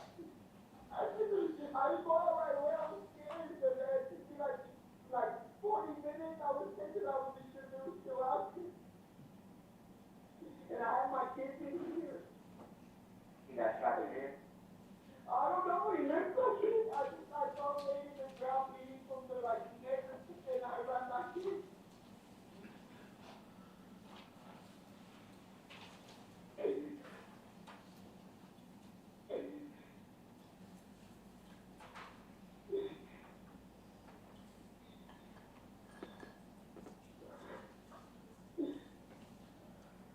Jordy, are you his cousin? Who are you to him, Jordy?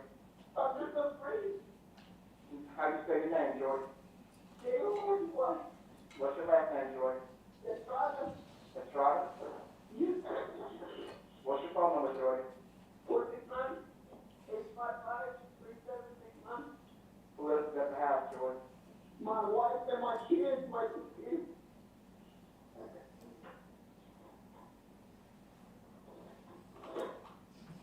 2311 South Vernon Avenue, apartment 113. What's the name of your apartment, Jordy? South Vernon Avenue, South Vernon apartment 293. Is there a gate code? No.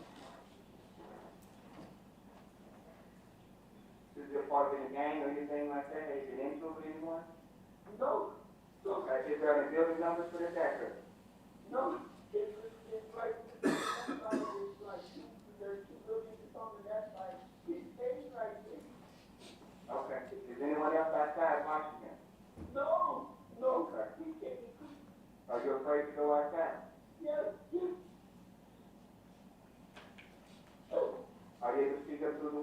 anything like that.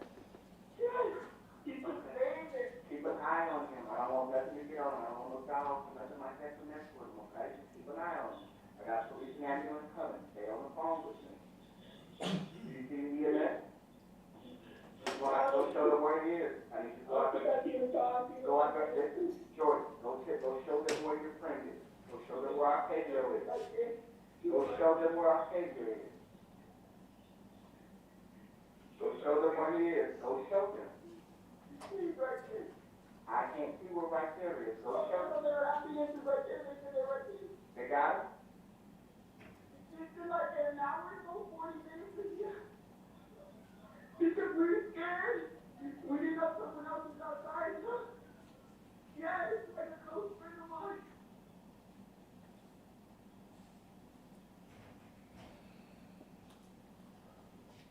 Go ahead and talk to the ambulance people. Police will be there momentarily, okay? Okay, George.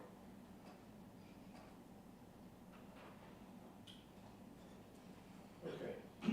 Now, so Jocelyn, you were there when he made that call, correct? Yes, sir. And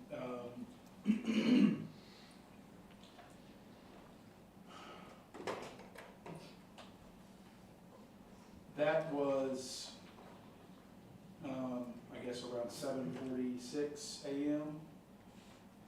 And what time did the shooting occur?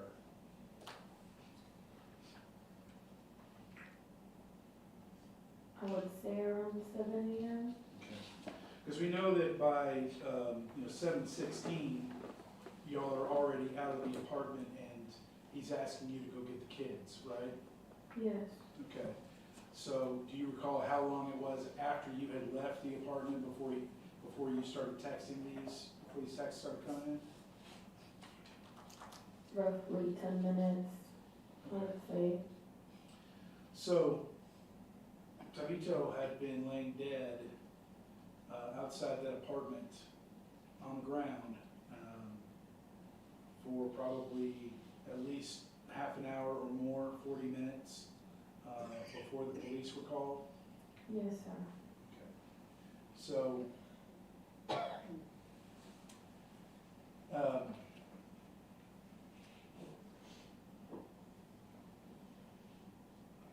you didn't check on Tommy, did you? I saw blood coming out of his head. He wasn't moving.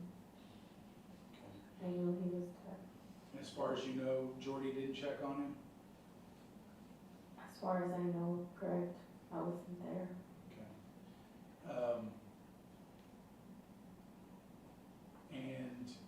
But it had been some time between the shooting and when the 911 call was made. Yes, sir.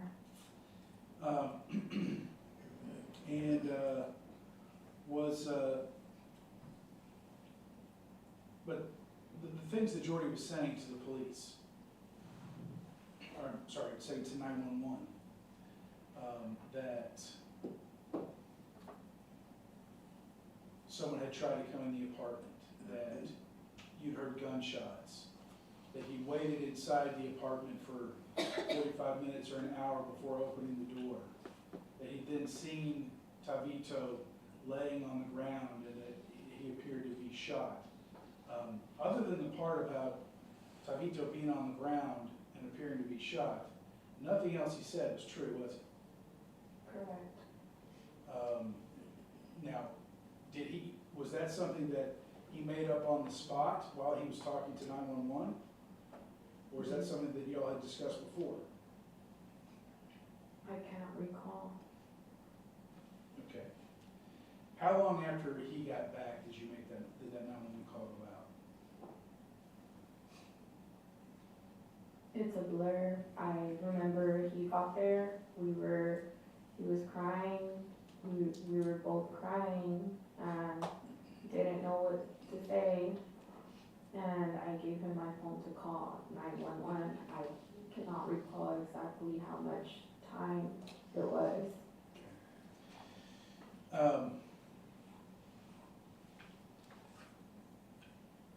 But safe to say, Jordy was pretty convincing, wasn't he? Convincing on the story. People believed it, didn't they? Oh, yes, sir. No, the police didn't believe it. I mean, They kept on questioning us. At first, you sounds like this 911 operator is feeling pretty bad for him, doesn't it? Oh, yes, sir. And when the officers got there, they were trying to decide who the Uber driver was, right? Yes, sir. How long was it after that 911 call before the police arrived? They immediately arrived. Really fast? Yes, sir. Okay. And so how long after the 911 call before you have a police officer in your living room asking questions?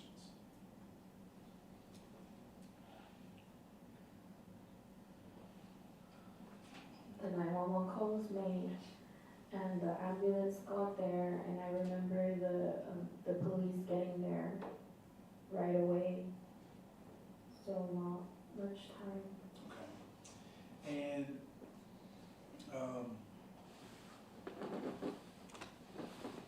how long were they there? The police was there for a long time.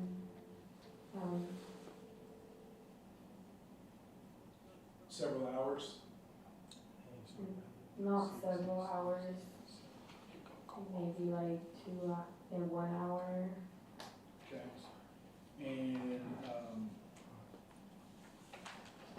It's very blurry, there's a lot I don't remember. okay. But they were there for a while before you left? Yes. Okay. So what did you tell the police? Well, the police was asking what had happened, and I told them we were just partying all night, and,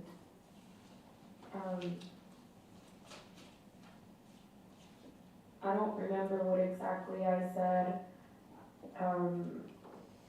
I just know that we were being interrogated right in front of each other. So as he was saying one thing, then I was saying another thing. And I just knew it wasn't making any sense. But I didn't know what else to say. I didn't want to tell them what I had just done. What were you I was worried about? embarrassed. I didn't want to tell them why he was there because they were asking why he was even there at that time, and I couldn't tell them. Okay. So what changed? Did you eventually tell the police what really happened? Yes, sir. When did you do that? When they took me into the the interrogating room with Detective Sierra. Okay. Now, prior to that, they found the backpack. Yes, sir. And then were you talking to Jordy about where the money was? In the apartment when the police were not there, or did Jordy already know where the money was? We both knew where his money was at. Okay. He always kept it right by the kitchen, so. Well, but in this case, where was the money? But when it was hidden, Yes. it was across the apartment complex to the left under a grill. Okay. And,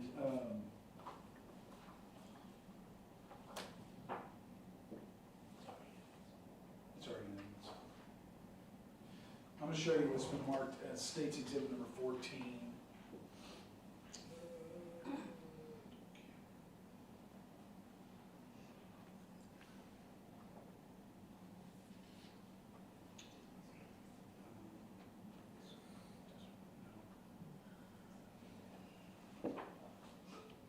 Okay, this is State's Exhibit number 14. So, is this the area that we're talking about? More that way. So to the middle there, there's those steps, And if you go up those steps, what's there?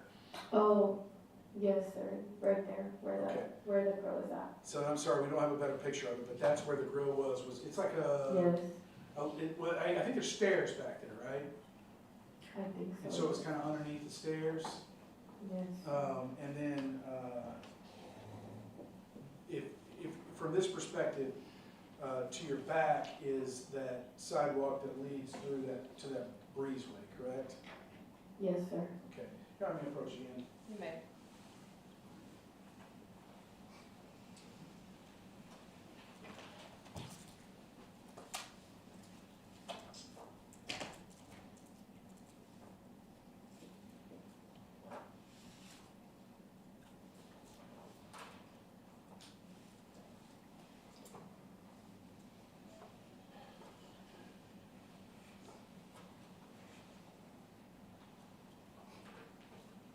So again, we can't really see it, but if we're looking here, it states exhibit number 8. It's off this direction and just kind of hidden by with this big AC unit, right? Yes. Okay, and then if we're looking at it from the outside, this is the breezeway that leads to your apartment, and it would be off somewhere over here, correct? Yes. Okay, so I think it's like a stairwell, but there's grills and stuff that are just kind of stored under there? Yes. Okay. And at some point, did Jordy go to retrieve his money? Yes, sir. Okay, and what happened when you did that? Do you know? Yes, sir. What happened? I don't remember if it was a police or a detective that was walking towards us when Jordy was grabbing the money. And that's when they finally separated us. And I went with the detective and they arrested Jordy. Okay. So it was at that point, when the backpack had been found, and they saw him going to get the money, that was at the point where the gig was up, right? Yes. Okay. And so at that point, they separate you. Yes. So you're no longer with Jordy at that point. And then while you were still at the apartment, did you talk to Detective Sarah and give him a little bit more information about what had happened? Yes, sir. Okay, so at that point, once separated, you still didn't talk about the threesomes and things like that, right? But you basically told him that Jordy had done it. Yes, sir. Okay, and then later when you went to the police station, that's when you fully gave the story like you're telling everybody here today. Yes, sir.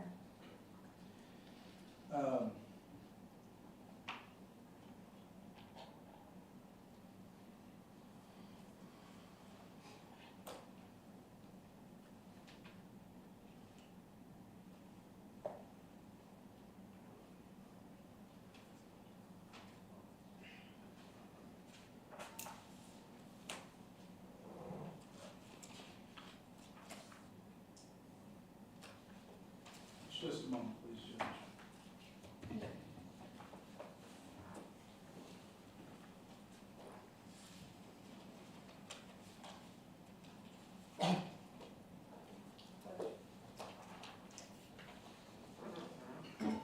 I'll pass the witness. Thank you, Judge. Okay, Jocelyn, I'm gonna have some questions for you, okay? Okay. We've talked before, right? Yes, sir. And when we first talked, I told you, look, you don't have to talk to me, you can if you want to, or not, right? Yes, sir. And of course you did.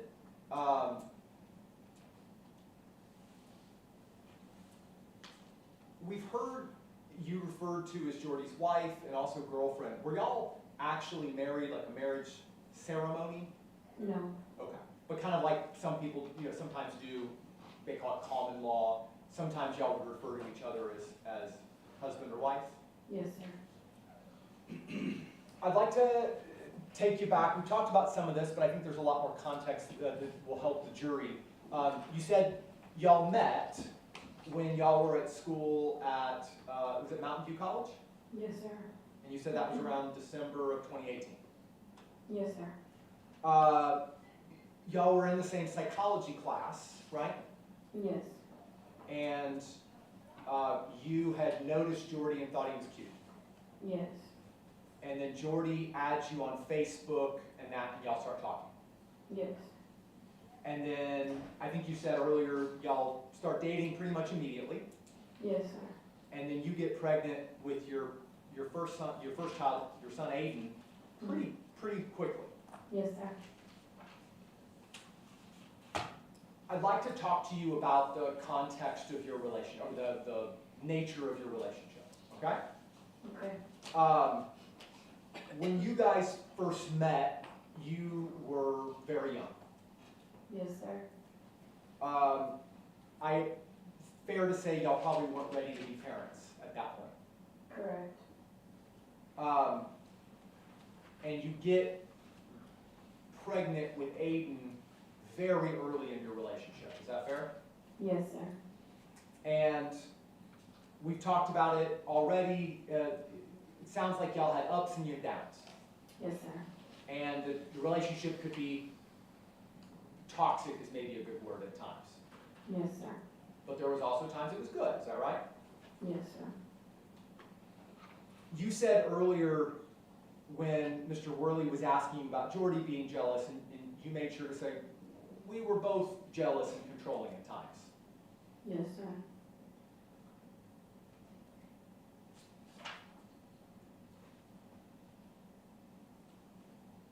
And Mr. Worley went over the string of text messages from that one day. There were also times where you were suspicious of Jordy for cheating and asked him about where he'd been and that sort of thing. Yes, sir. And pretty shortly after that exchange of texts that Mr. Worley went over with you, y'all made up, like, I don't know, 5 or 6 texts later, is that right? Yes, sir. So, you talked about y'all lived together on and off. Yes, sir. When you first got together, y'all didn't have an apartment, right? Correct. When y'all first moved in together, you moved in, there was a back house on Jordy's parents' home on their property. Yes, sir. And so y'all moved into Jordy's parents' back house. Yes, sir. And of course that was convenient because you're pregnant and you got a baby on the way, and that gives you in-laws, so to say, that can watch the baby. Yes, sir. But it also causes strain because you've got your boyfriend's mother right there kind of in your business. Yes, sir. And after a time you moved back in with your mom. Yes, sir. Was this, I forget, was this shortly after your mom and your dad had left? Like there was problems at home?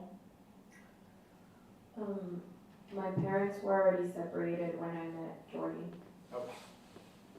So you moved back in with your mom, Correct.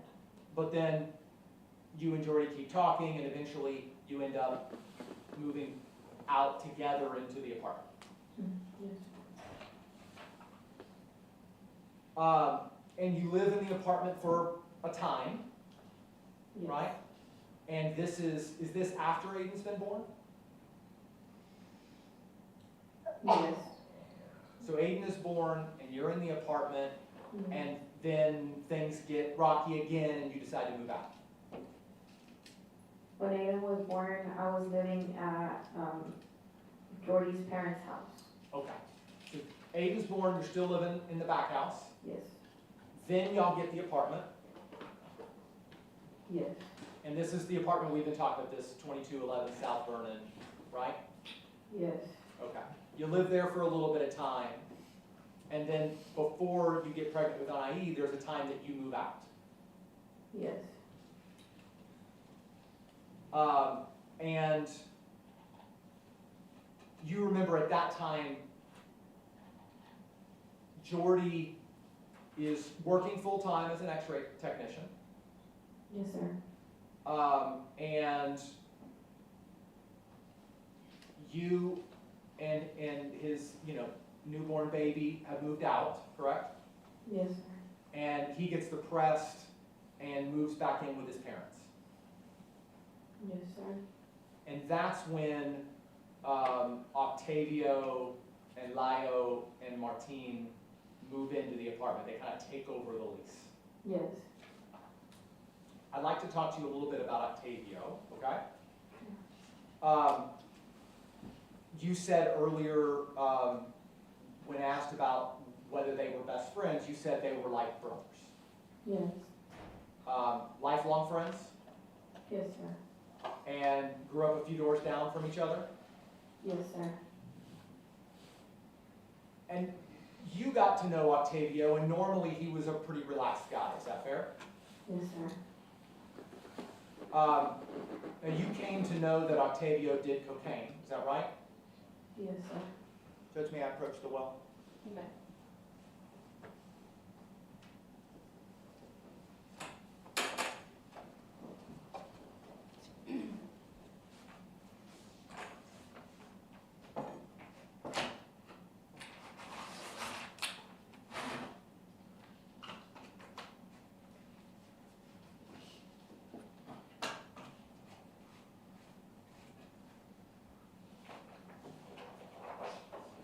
Okay.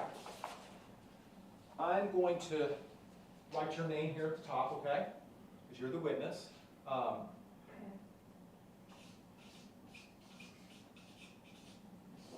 Okay? And you said that you came to know that Octavio did cocaine. Yes, sir.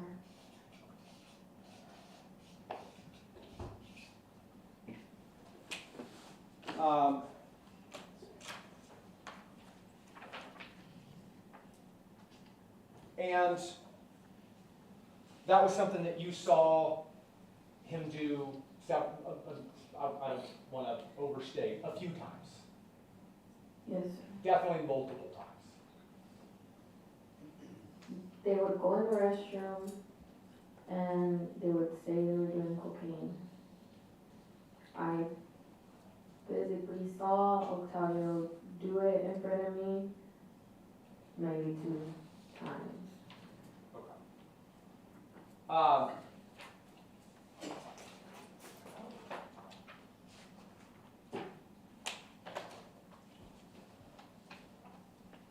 And you stated earlier that to your knowledge, Jordy did not do cocaine. Correct. You said that he, when asked, well, wait a minute, he had cocaine, and you said, well, he sold it. Yes. Was that something that he sold a lot? No. And how did he get into that? I remember he started off with only weed. And where did those drugs come from? From his friend Lyle. Lio. And so to your knowledge, Lio and Octavio as well were involved in selling drugs. Yes, they were. And so you said Jordy got into that selling a little weed, and then it kind of grew a little bit. Is that fair? Yes. And you said that Jordy was working full time, but is money great, or are y'all struggling to make ends meet? We were struggling. And you said you were not working at this time because you had a newborn. Yes, sir.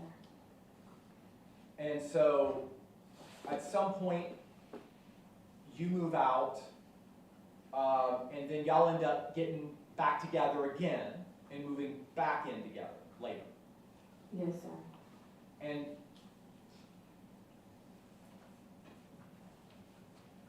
y'all get back together, and that's when pretty quickly you get pregnant with your daughter, Anaï. Yes, sir.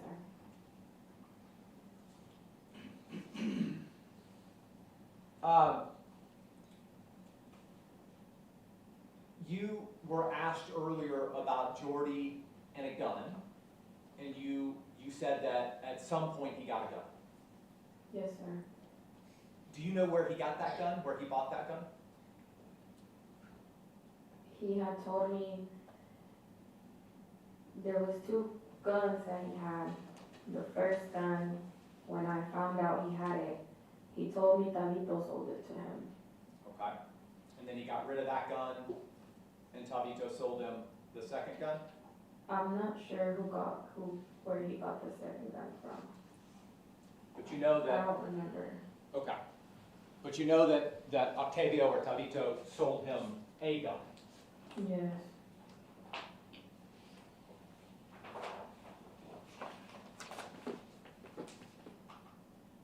And I'm just, for clarity's sake, I may call him Tabito like everyone else is, but I'm just gonna write Octavio just so it's the same.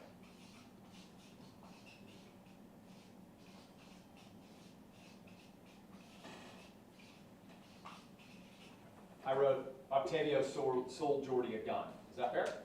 Yeah. Yes.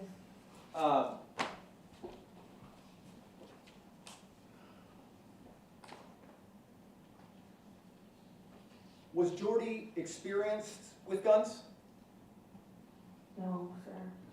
Did you ever see him shoot the gun? I did not. Did you ever know of him going to a gun range or anything, taking any classes? No.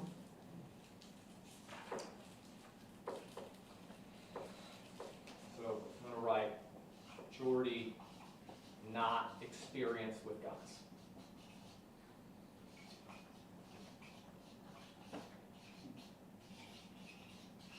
Is that fair? Yes, sir.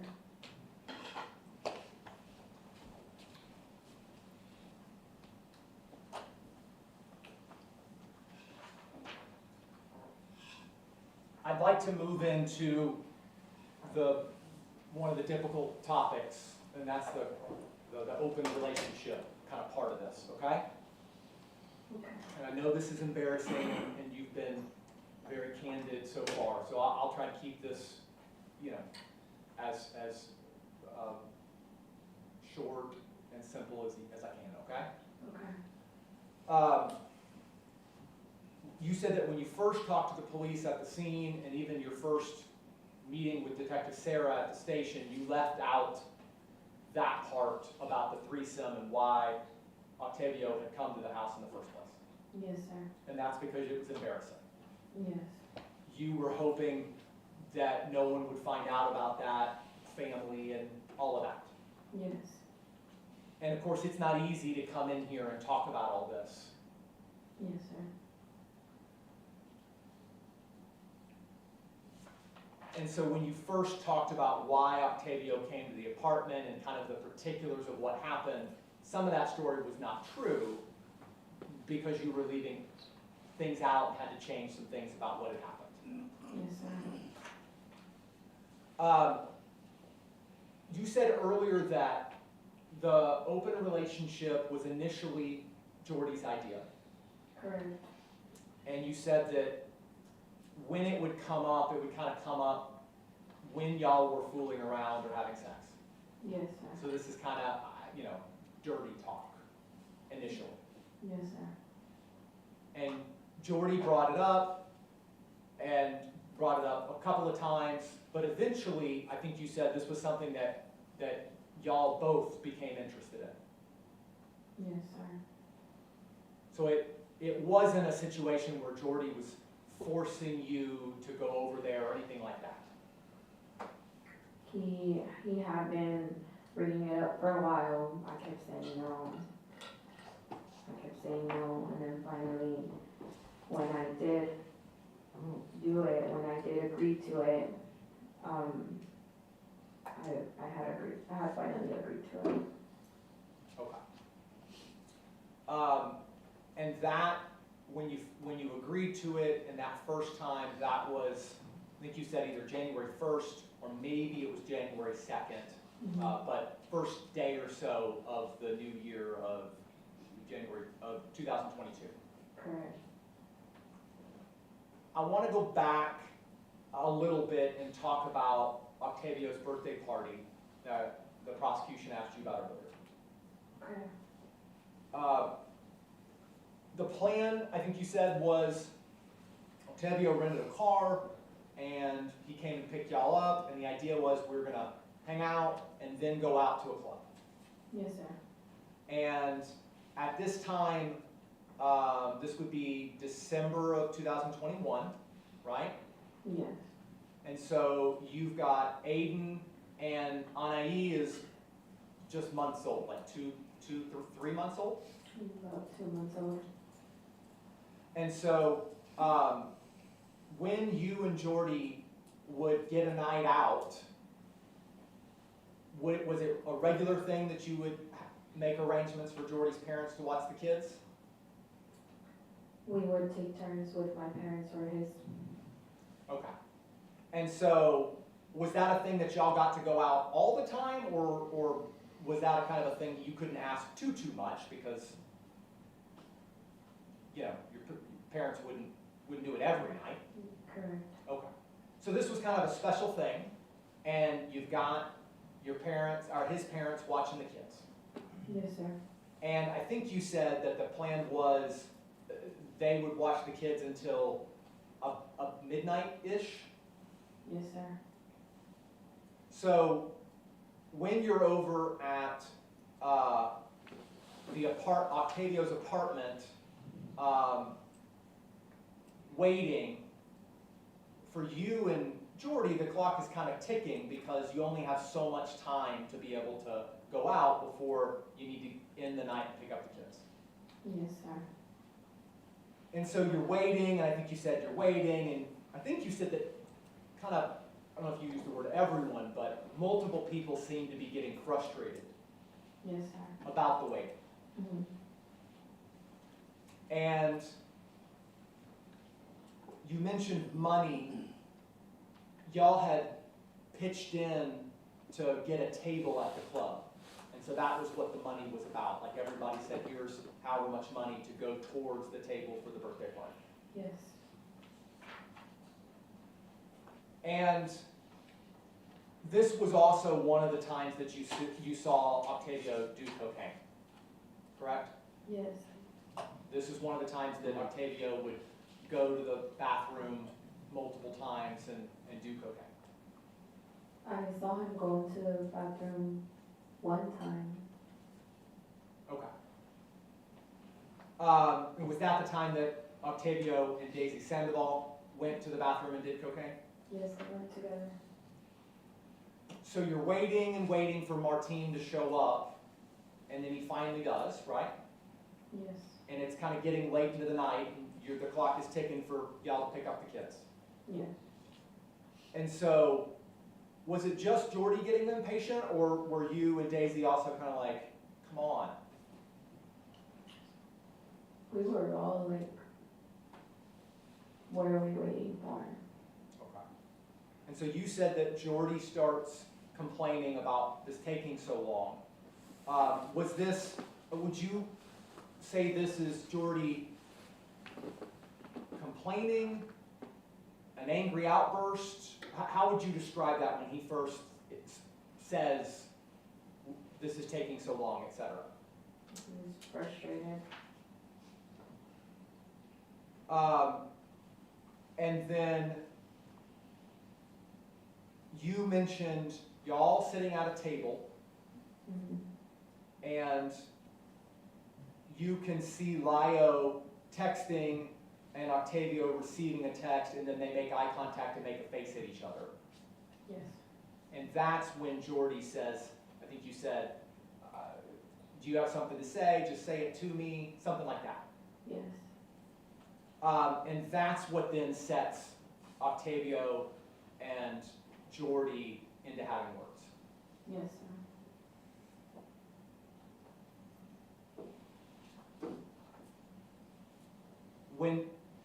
When Jordy, after complaining several times, and when then Jordy says something to the effect of, if you have something to say, why don't you say it to me? Octavio responded angrily at that point. He was just like, just get that out, but just leave. So this wasn't, at this point, relaxed, easygoing, this is, get the F out of my apartment. Yeah, he gave him the money and he told him to leave. And they get in each other's faces. Yes. And are any punches thrown? No, Anything physical? no, I got in between them. And Mr. Worley asked you about whether you heard anything that Jordy said, and you said no. I don't remember him saying anything. I don't recall. This is a relatively small room, right? Yes, And you're right there when them having words is happening. correct. You don't leave and miss a part of the altercation. No, So Octavio says get the F out, gives Jordy back the money, you step in between them, and then y'all leave. yes, And y'all don't end up going out with the birthday party. correct. Now Jordy and Octavio don't stay mad at each other for more than a day or two? I don't recall how long, but I don't recall how long. So it's sometime in December that the birthday party is, when around Octavio's birthday, right? Right, But then Octavio ends up coming over to y'all's apartment at Christmas, correct? yes, he did. And Jordy had bought a gift for Octavio, and Octavio had bought gifts for Jordy and I think Aiden. Yes, he did. So obviously, there's no problem at that point. No, They're back to best friends, they're texting all the time, the normal kind of like brothers. yes, And so that's Christmas, and then New Year's Eve, you guys make arrangements and invite Octavio and Lio and Martine and all these folks and Daisy over to y'all's apartment to celebrate New Year's Eve.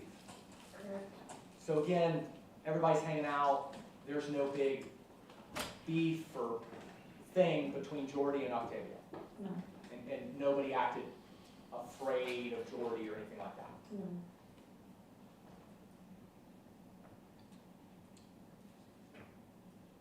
And at some point, y'all are hanging out New Year's Eve, and I assume you're doing the normal New Year's Eve thing. You're having some drinks and you're waiting for the countdown.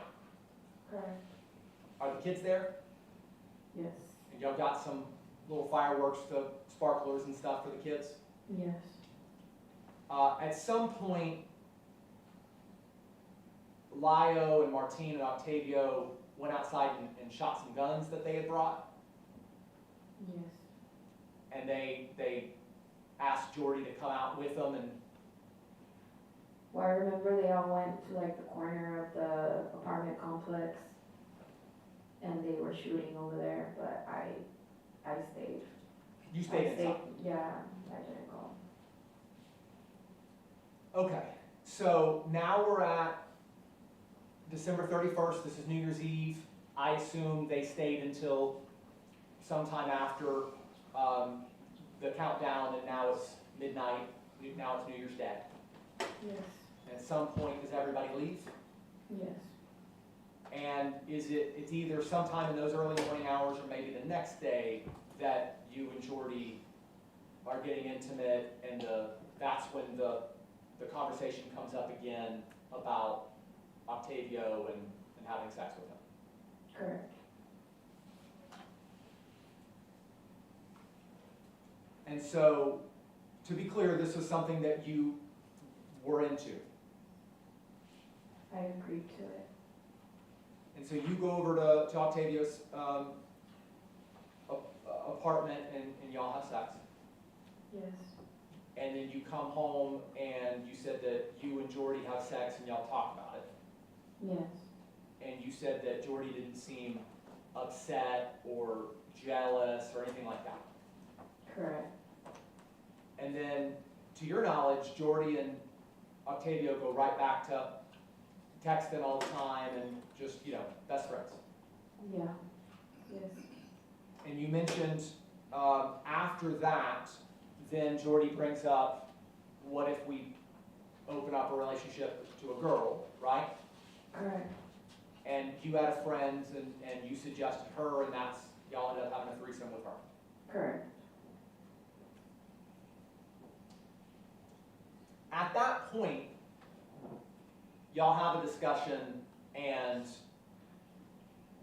put a hold on this. Hey, this isn't a good idea. I don't think we should do this anymore. Is that right? Yeah, there was a disagreement about it after, I guess jealousy. Pretty normal to maybe, it sounded like a good idea at the time, but then everybody's feeling a little jealous, and so y'all initially decided mutually not to do this anymore.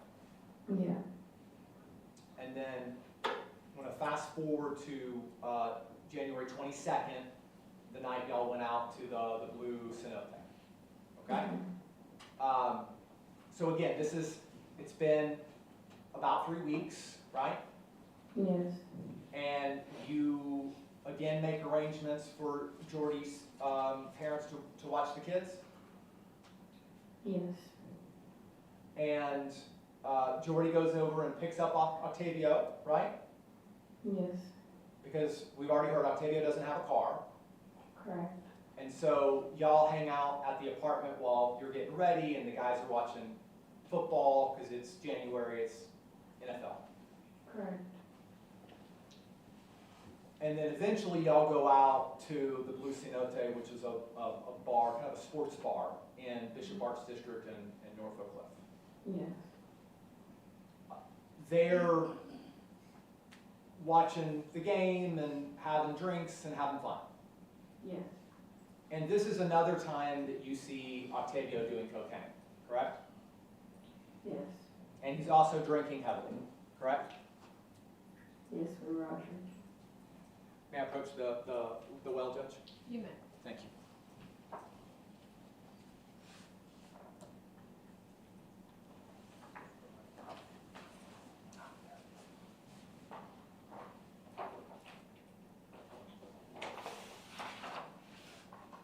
I'm gonna write your name at the top since we're on a new sheet here. And I'm writing 1/22/22, because that's the date, right? Yes. So this is going out to the Blue Cenote, right? Yes. And you stated that Octavio, this is another time you saw Octavio doing cocaine. I did.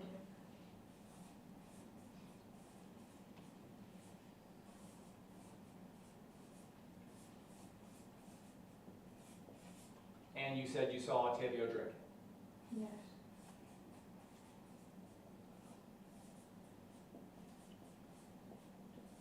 And just to be clear, I'm gonna write alcohol. That's what we're talking about. Correct.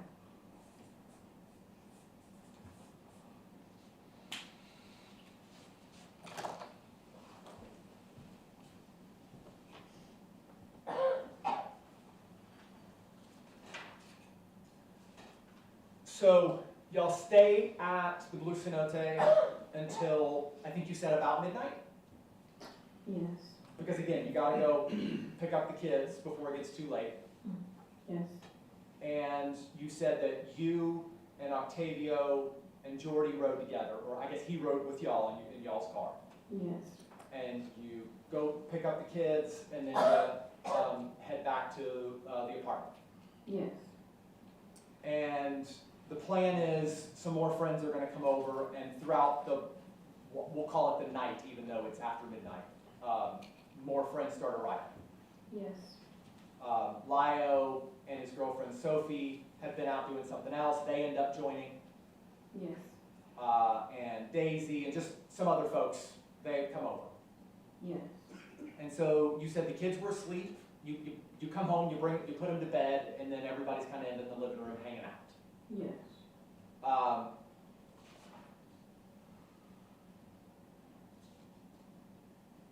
And then you saw Octavio doing cocaine at the apartment as well. The guys kept going into the restroom throughout the night.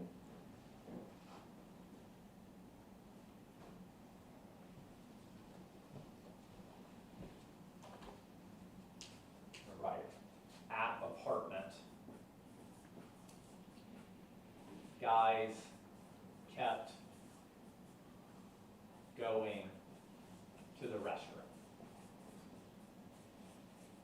Is that fair? Yes. Okay.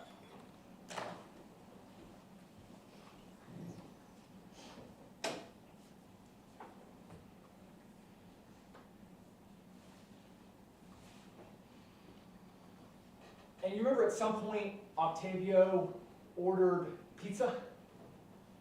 Yes. And there was some sort of problem with the order, with the pizza order? Yes, they gave us the wrong pizza. Gave us the wrong pizza, and Octavio got upset, and there was some sort of thing about that, right? Yes. It kind of surprised you that normally easygoing Octavio got so upset about that, right? Yes, he was upset about the pizza. So eventually, everyone starts to leave, right? Yes. It's getting early morning hours, 4 or 5, getting close to 6, something like that. Yes. And I think you said that Lio and Sophie, they take Octavio home. He left with them. Yes. And so this is when you said that you and Jordy are getting ready for bed. Yes. Did y'all have kind of a normal bedtime routine, the sorts of things you would do every night as you're getting ready for bed? Yes, you get in your pajamas, I guess you could say. Jordy wears contacts, correct? Yeah. Without his contacts, his vision is pretty fuzzy. Yes.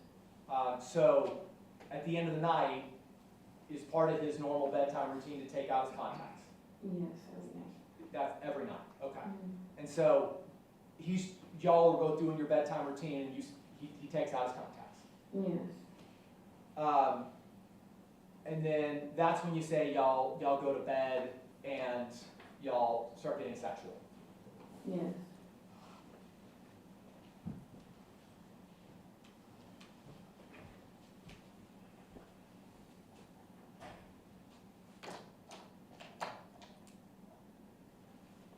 I'm gonna do a new page because now we're on the 23rd, okay?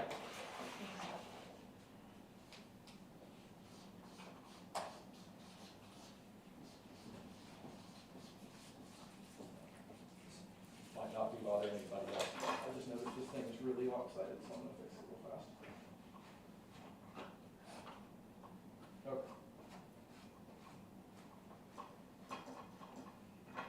And you said, Jordy, without contacts, vision is blurry. Is that fair? Yes. Or I think I got fuzzy or blurry. I'm just gonna write blurry if that's fair. Is that fair? Yes. And you saw him take out his contacts that night like he does every night. Yes.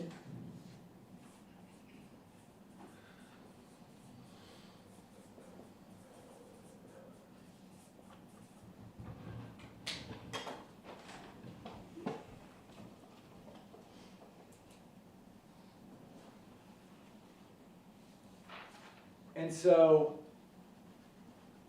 you said y'all start getting intimate, and this time you told Mr. Worley that it was your idea to invite Octavio back. Yes. And you said that Jordy was tired and just wanted to go to bed, Correct. but he agreed, Correct. and he invited Octavio over. Yes. But then almost immediately he changes his mind and says, I just want to go to bed, I'm telling him not to come. Yes. And you told us earlier about Jordy texting with Octavio, telling Octavio not to come. I don't know what they were texting about, but he was on his phone the entire time. Okay. Yeah, to be fair, you're not looking at his phone seeing No. exactly what he's typing. Mm-hmm. But he's telling you, I don't want him to come, and he's texting. Yeah. Octavio comes anyways. Yes.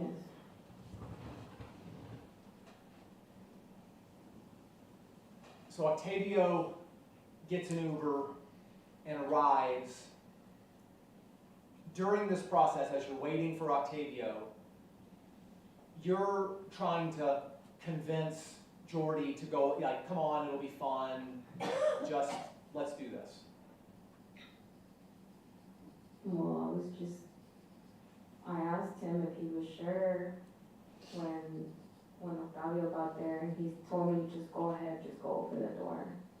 I think I remember you telling Detective Sarah that you were being pushy about it. Do you remember that? Initially, when I was asking him to invite him, like before he even called him, yes. Okay. And so then you hear a knock and Jordy says, go ahead, let him in, just go ahead.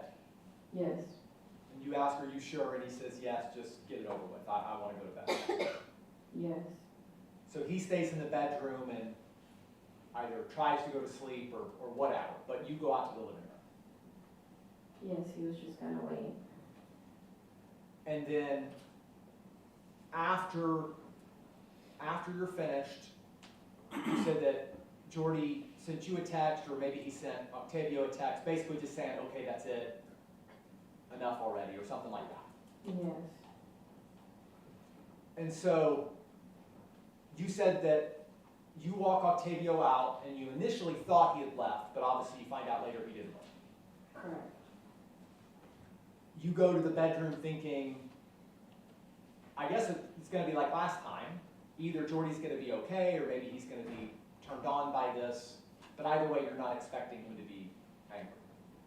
Correct. And he's yelling at you, Yes, and y'all start arguing. yes, And he throws some of your clothes on the floor. And you had said earlier that because of your experience living at home, you could get triggered by arguments where people raise their voices. yes, And so at that point, you get scared and you start looking for your keys and ultimately leave. yes.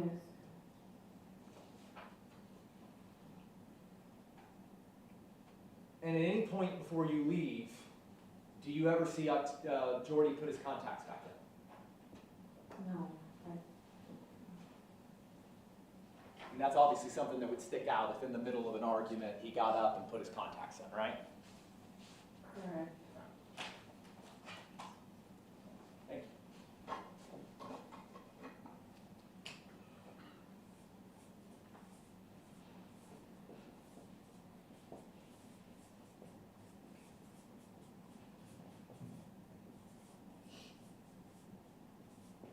I wrote Jordy didn't put contacts back in. Is that fair? Yes,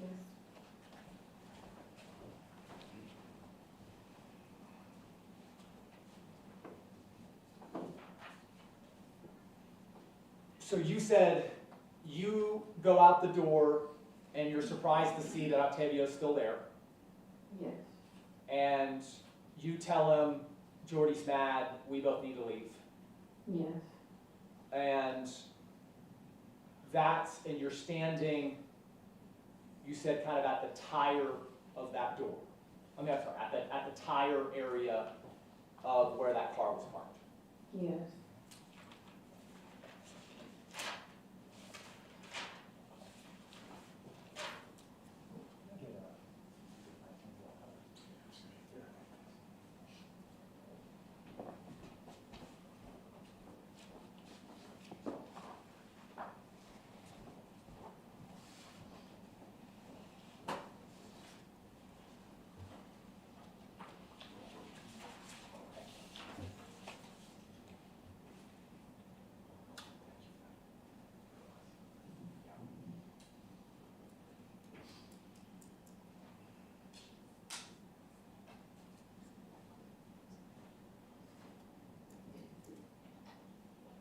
I'll keep asking questions while we're waiting for this. So you're standing outside your door a little bit towards the edge of the apartment building, kind of right next to where that car was parked. Yes, And you're standing with your back to the apartment building with your door kind of behind you and a little bit over your left shoulder. yes, And you said Octavio is facing you as y'all are talking. Yes. And that's when you hear the door open and you look over and you see Jordy coming out the door. Yes.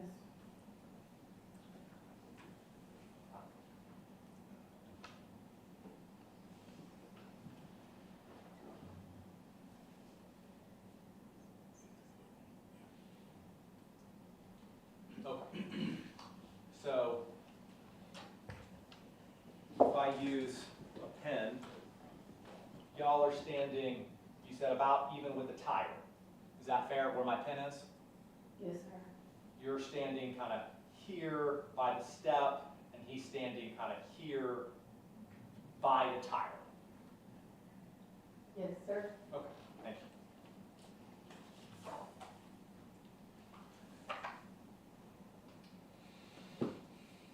And when Jordy came out, you didn't see a gun.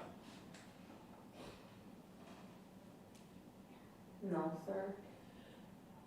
And you've consistently told the police that every time you talk to them, correct? Yes, sir. Because that's the truth. Yes.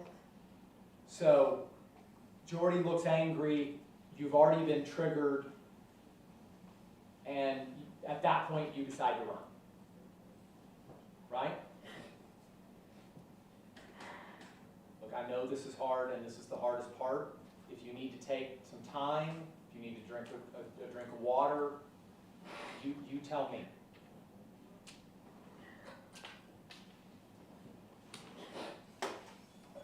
I'm okay. You just feel free to speak up, okay?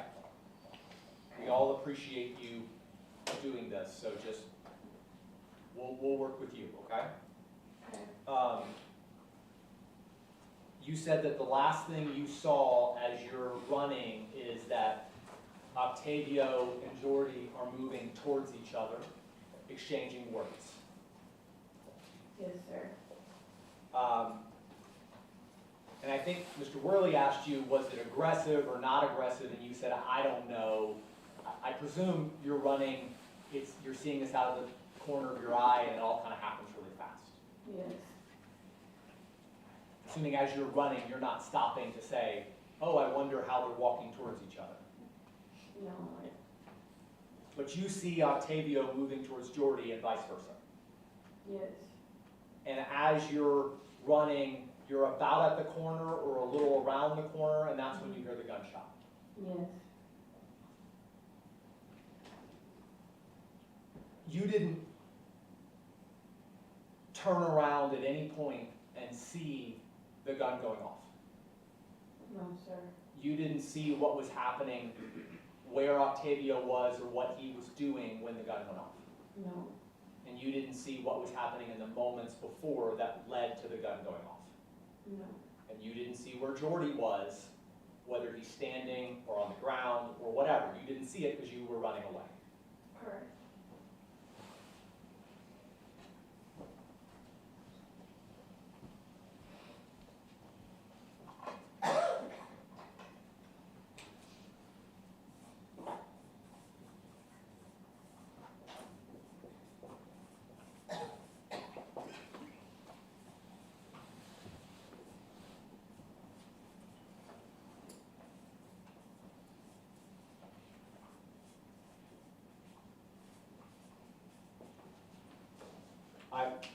Because that was a lot of questions, I kind of summarized. Jocelyn didn't see Octavio or Jordy as the gun is going off, as the gun goes off. Is that fair? Correct.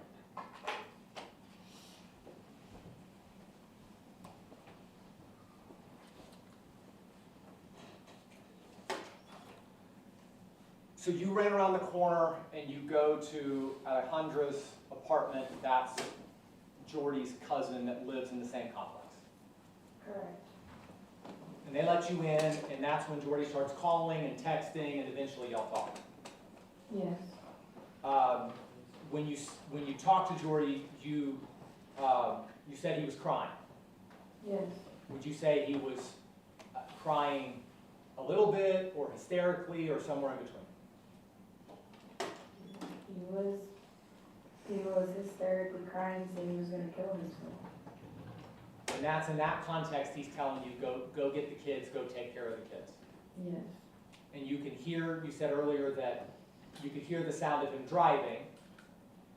You could hear the sound of the car. Yes. And you knew that because he would often call you from the car and you recognized the background noise of, I'm on speaker and I can hear the sounds of the car.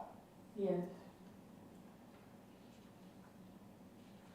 I think you said that there were multiple phone calls, either you hang up or he hangs up and then you're calling each other again. Is that right? Yes. I assume, you said multiple times, it's hard to remember everything because this was traumatic, but who calls who, you eventually end up talking again, and he's telling you that he wants to kill himself. Yeah. And is he still crying hysterically? Yeah. And did you take that seriously, him saying that he was gonna kill himself? Yes, I really thought he was gonna kill himself. And so I assumed that you got him to come home, or are you telling him, it's gonna be okay, don't do that, I think you said, don't leave me with the kids. You're trying to convince him to do the right thing and not do that. Correct. Are you able to convince him quickly, or does that take a while for you to talk him down to the point that he'll come home? He agreed to come back quickly after I told him that to just come back. That we needed to call the police. As y'all are talking, and now he's on the way, I think you said that y'all start discussing the backpack. Yes. I think you said you're the one who brought up the backpack? I did because I knew we were gonna call the police. And I asked him where it was at. And he told me where it was at. So I grabbed it. So he's not telling you, go do this, go hide the backpack, I need you to do, I need you to dispose of evidence. No, we're both in agreement. And then the money, you asked him where the money was. I knew where the money was at. To this day, I don't even know why I grabbed it. I was not thinking. So you go put it by the grill.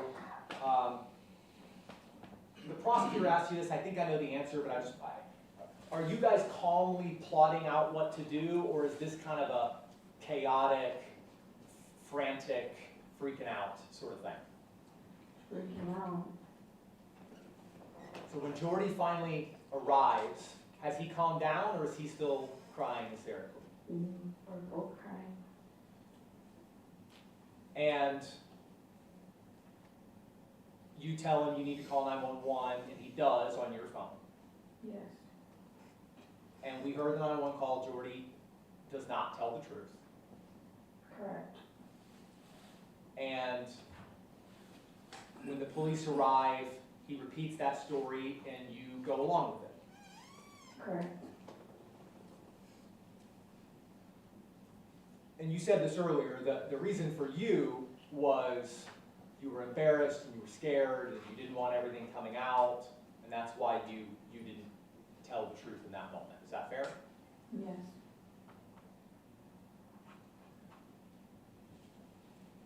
You and Jordy are no longer together. No. You have kids together, and his mom makes arrangements for him to see the kids from Yes. time to time, but y'all don't have a relationship at this point.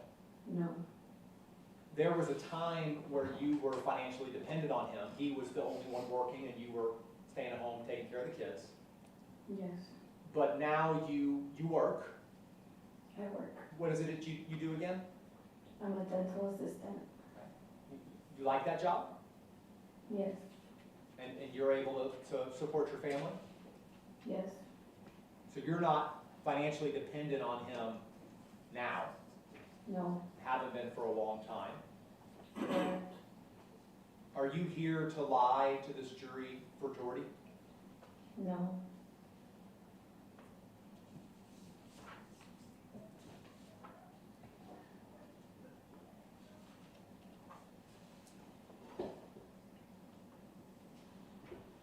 you're the only person, other than Octavio and Jordy, who are out there at the moment right around the gun going off, right? Yes. At least that you know of. I mean, I guess there could have been someone else out there you didn't see, but not that anyone knows. Correct. And you're running away and you don't see what either of them are doing in the moments just before the gun went off. No.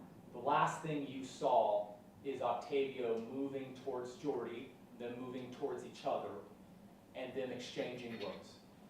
Correct.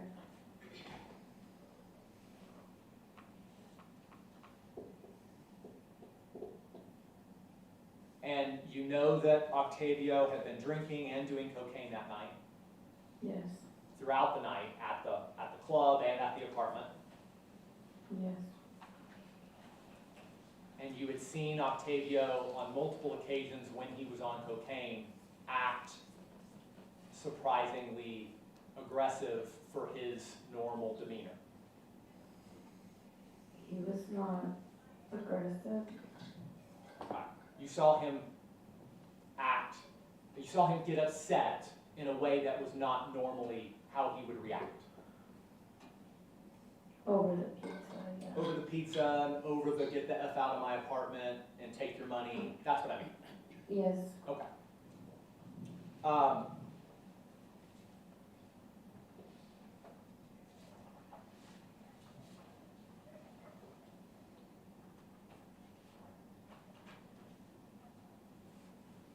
I appreciate you being brave and coming here. I know this hasn't been easy. One last question. Have you told the jury the truth today Yes. about everything? Yes. Thank you. No further questions. If you could move your Yes, I will. proposal for me, thank you. Thank you, Mr. Howard. Yes, Judge.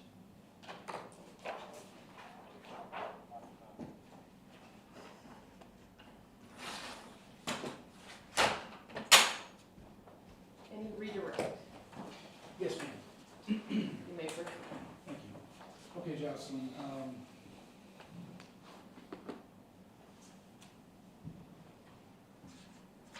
you've indicated that DeVito and Jordy were like brothers. Yes, sir. And like brothers, occasionally they would have their disagreements, is that right? Yes, sir. Sometimes they get mad at each other for various reasons, is that right? Yes, sir. But even in the times that you talked about the time at the birthday party, you talked at the time with the, well, he didn't get mad at Jordy over the pizza, did No. he? Okay. He was mad at the pizza guy? Yeah. Okay. But in those instances that we're talking about, did DeVito become violent? No. Did he assault anyone? No, sir. At any point, did you see him try to kill Jordy? No, sir. Did you see him pull a deadly weapon on Jordy, like a gun or a knife or brass knuckles, anything like that? No, sir. Okay. So the one time that we've really talked about was at the party, and they got crosswise with each other. He gave him his money back for the car rental and told him to leave. Is that right? Yes, sir. Okay. Did DeVito shoot Jordy that night? No, sir. Now, in terms of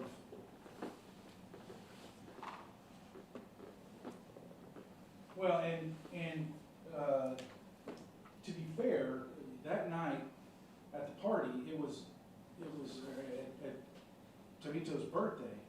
It was Jordy who first got upset, wasn't it? Because things weren't. Martin wasn't getting dressed fast enough for him. Yes, sir. But if we move then ahead ahead to January 23rd, the morning of the murder.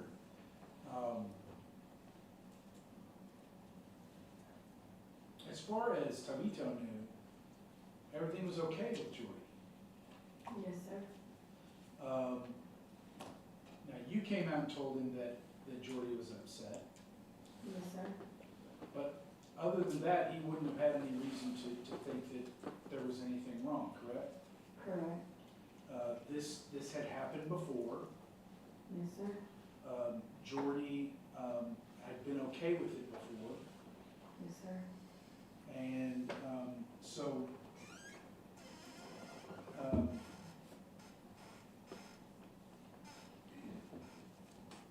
and it was Jordy who texted him to come over. Yes, sir. So what was the big difference between that first time and the second time?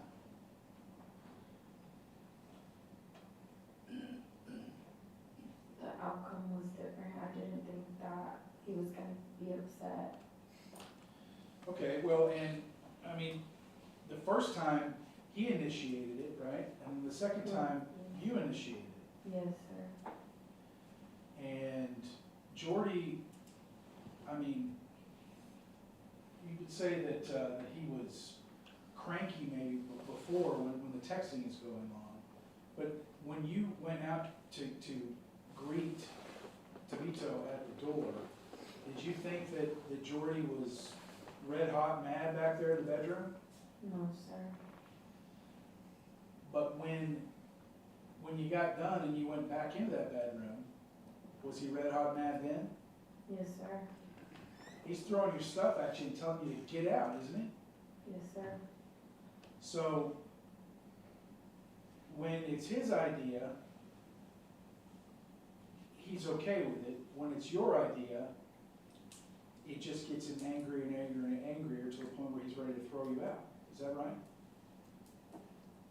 That's what it felt like.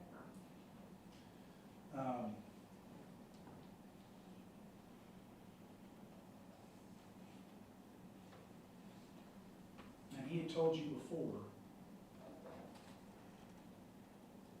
that if he thought you were cheating, that you need to look out for your safety. Isn't that right? Yes, sir. And that morning, as you were running zigzags down the street there, you thought that he was making good on that promise.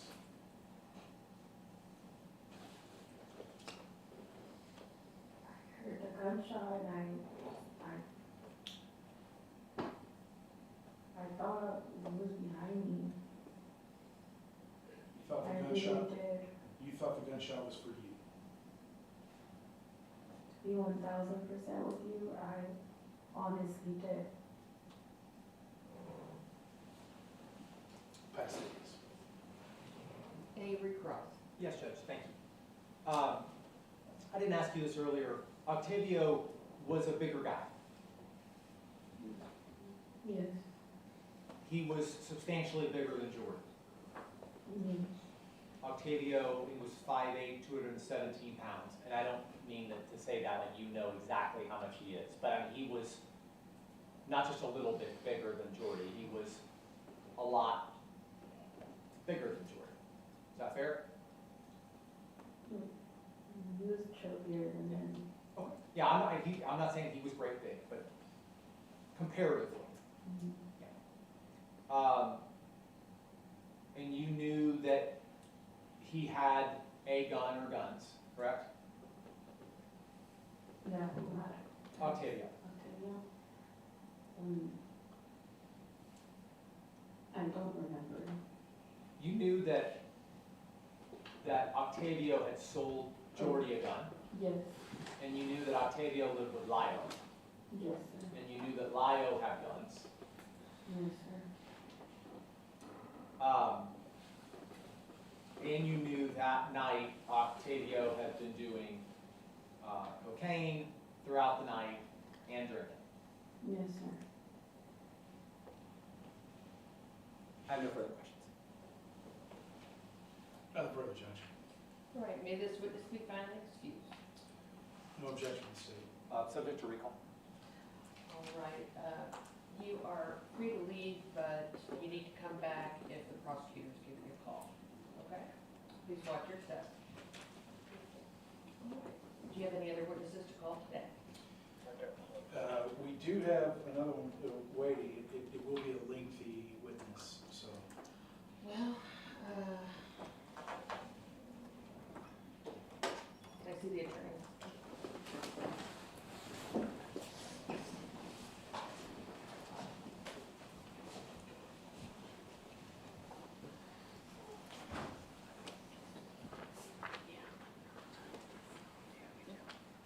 He'll be on the stand. It's the lead detective. He'll be on for a long time. Thank you. Thank you again. All right, we're back on the record. Ladies and gentlemen of the jury, the next witness is going to be lengthy, so we're just gonna break a little bit early today. It has been a long day, and I appreciate your diligence in listening to testimony. Please remember your instructions, not to do any independent research online or in any other manner. And remember, you cannot discuss any of the testimony you've heard with anyone, not even each other. I expect you back in the jury room no later than 9:30 tomorrow morning. All right, we'll see you in the morning. Thank you so much. All right.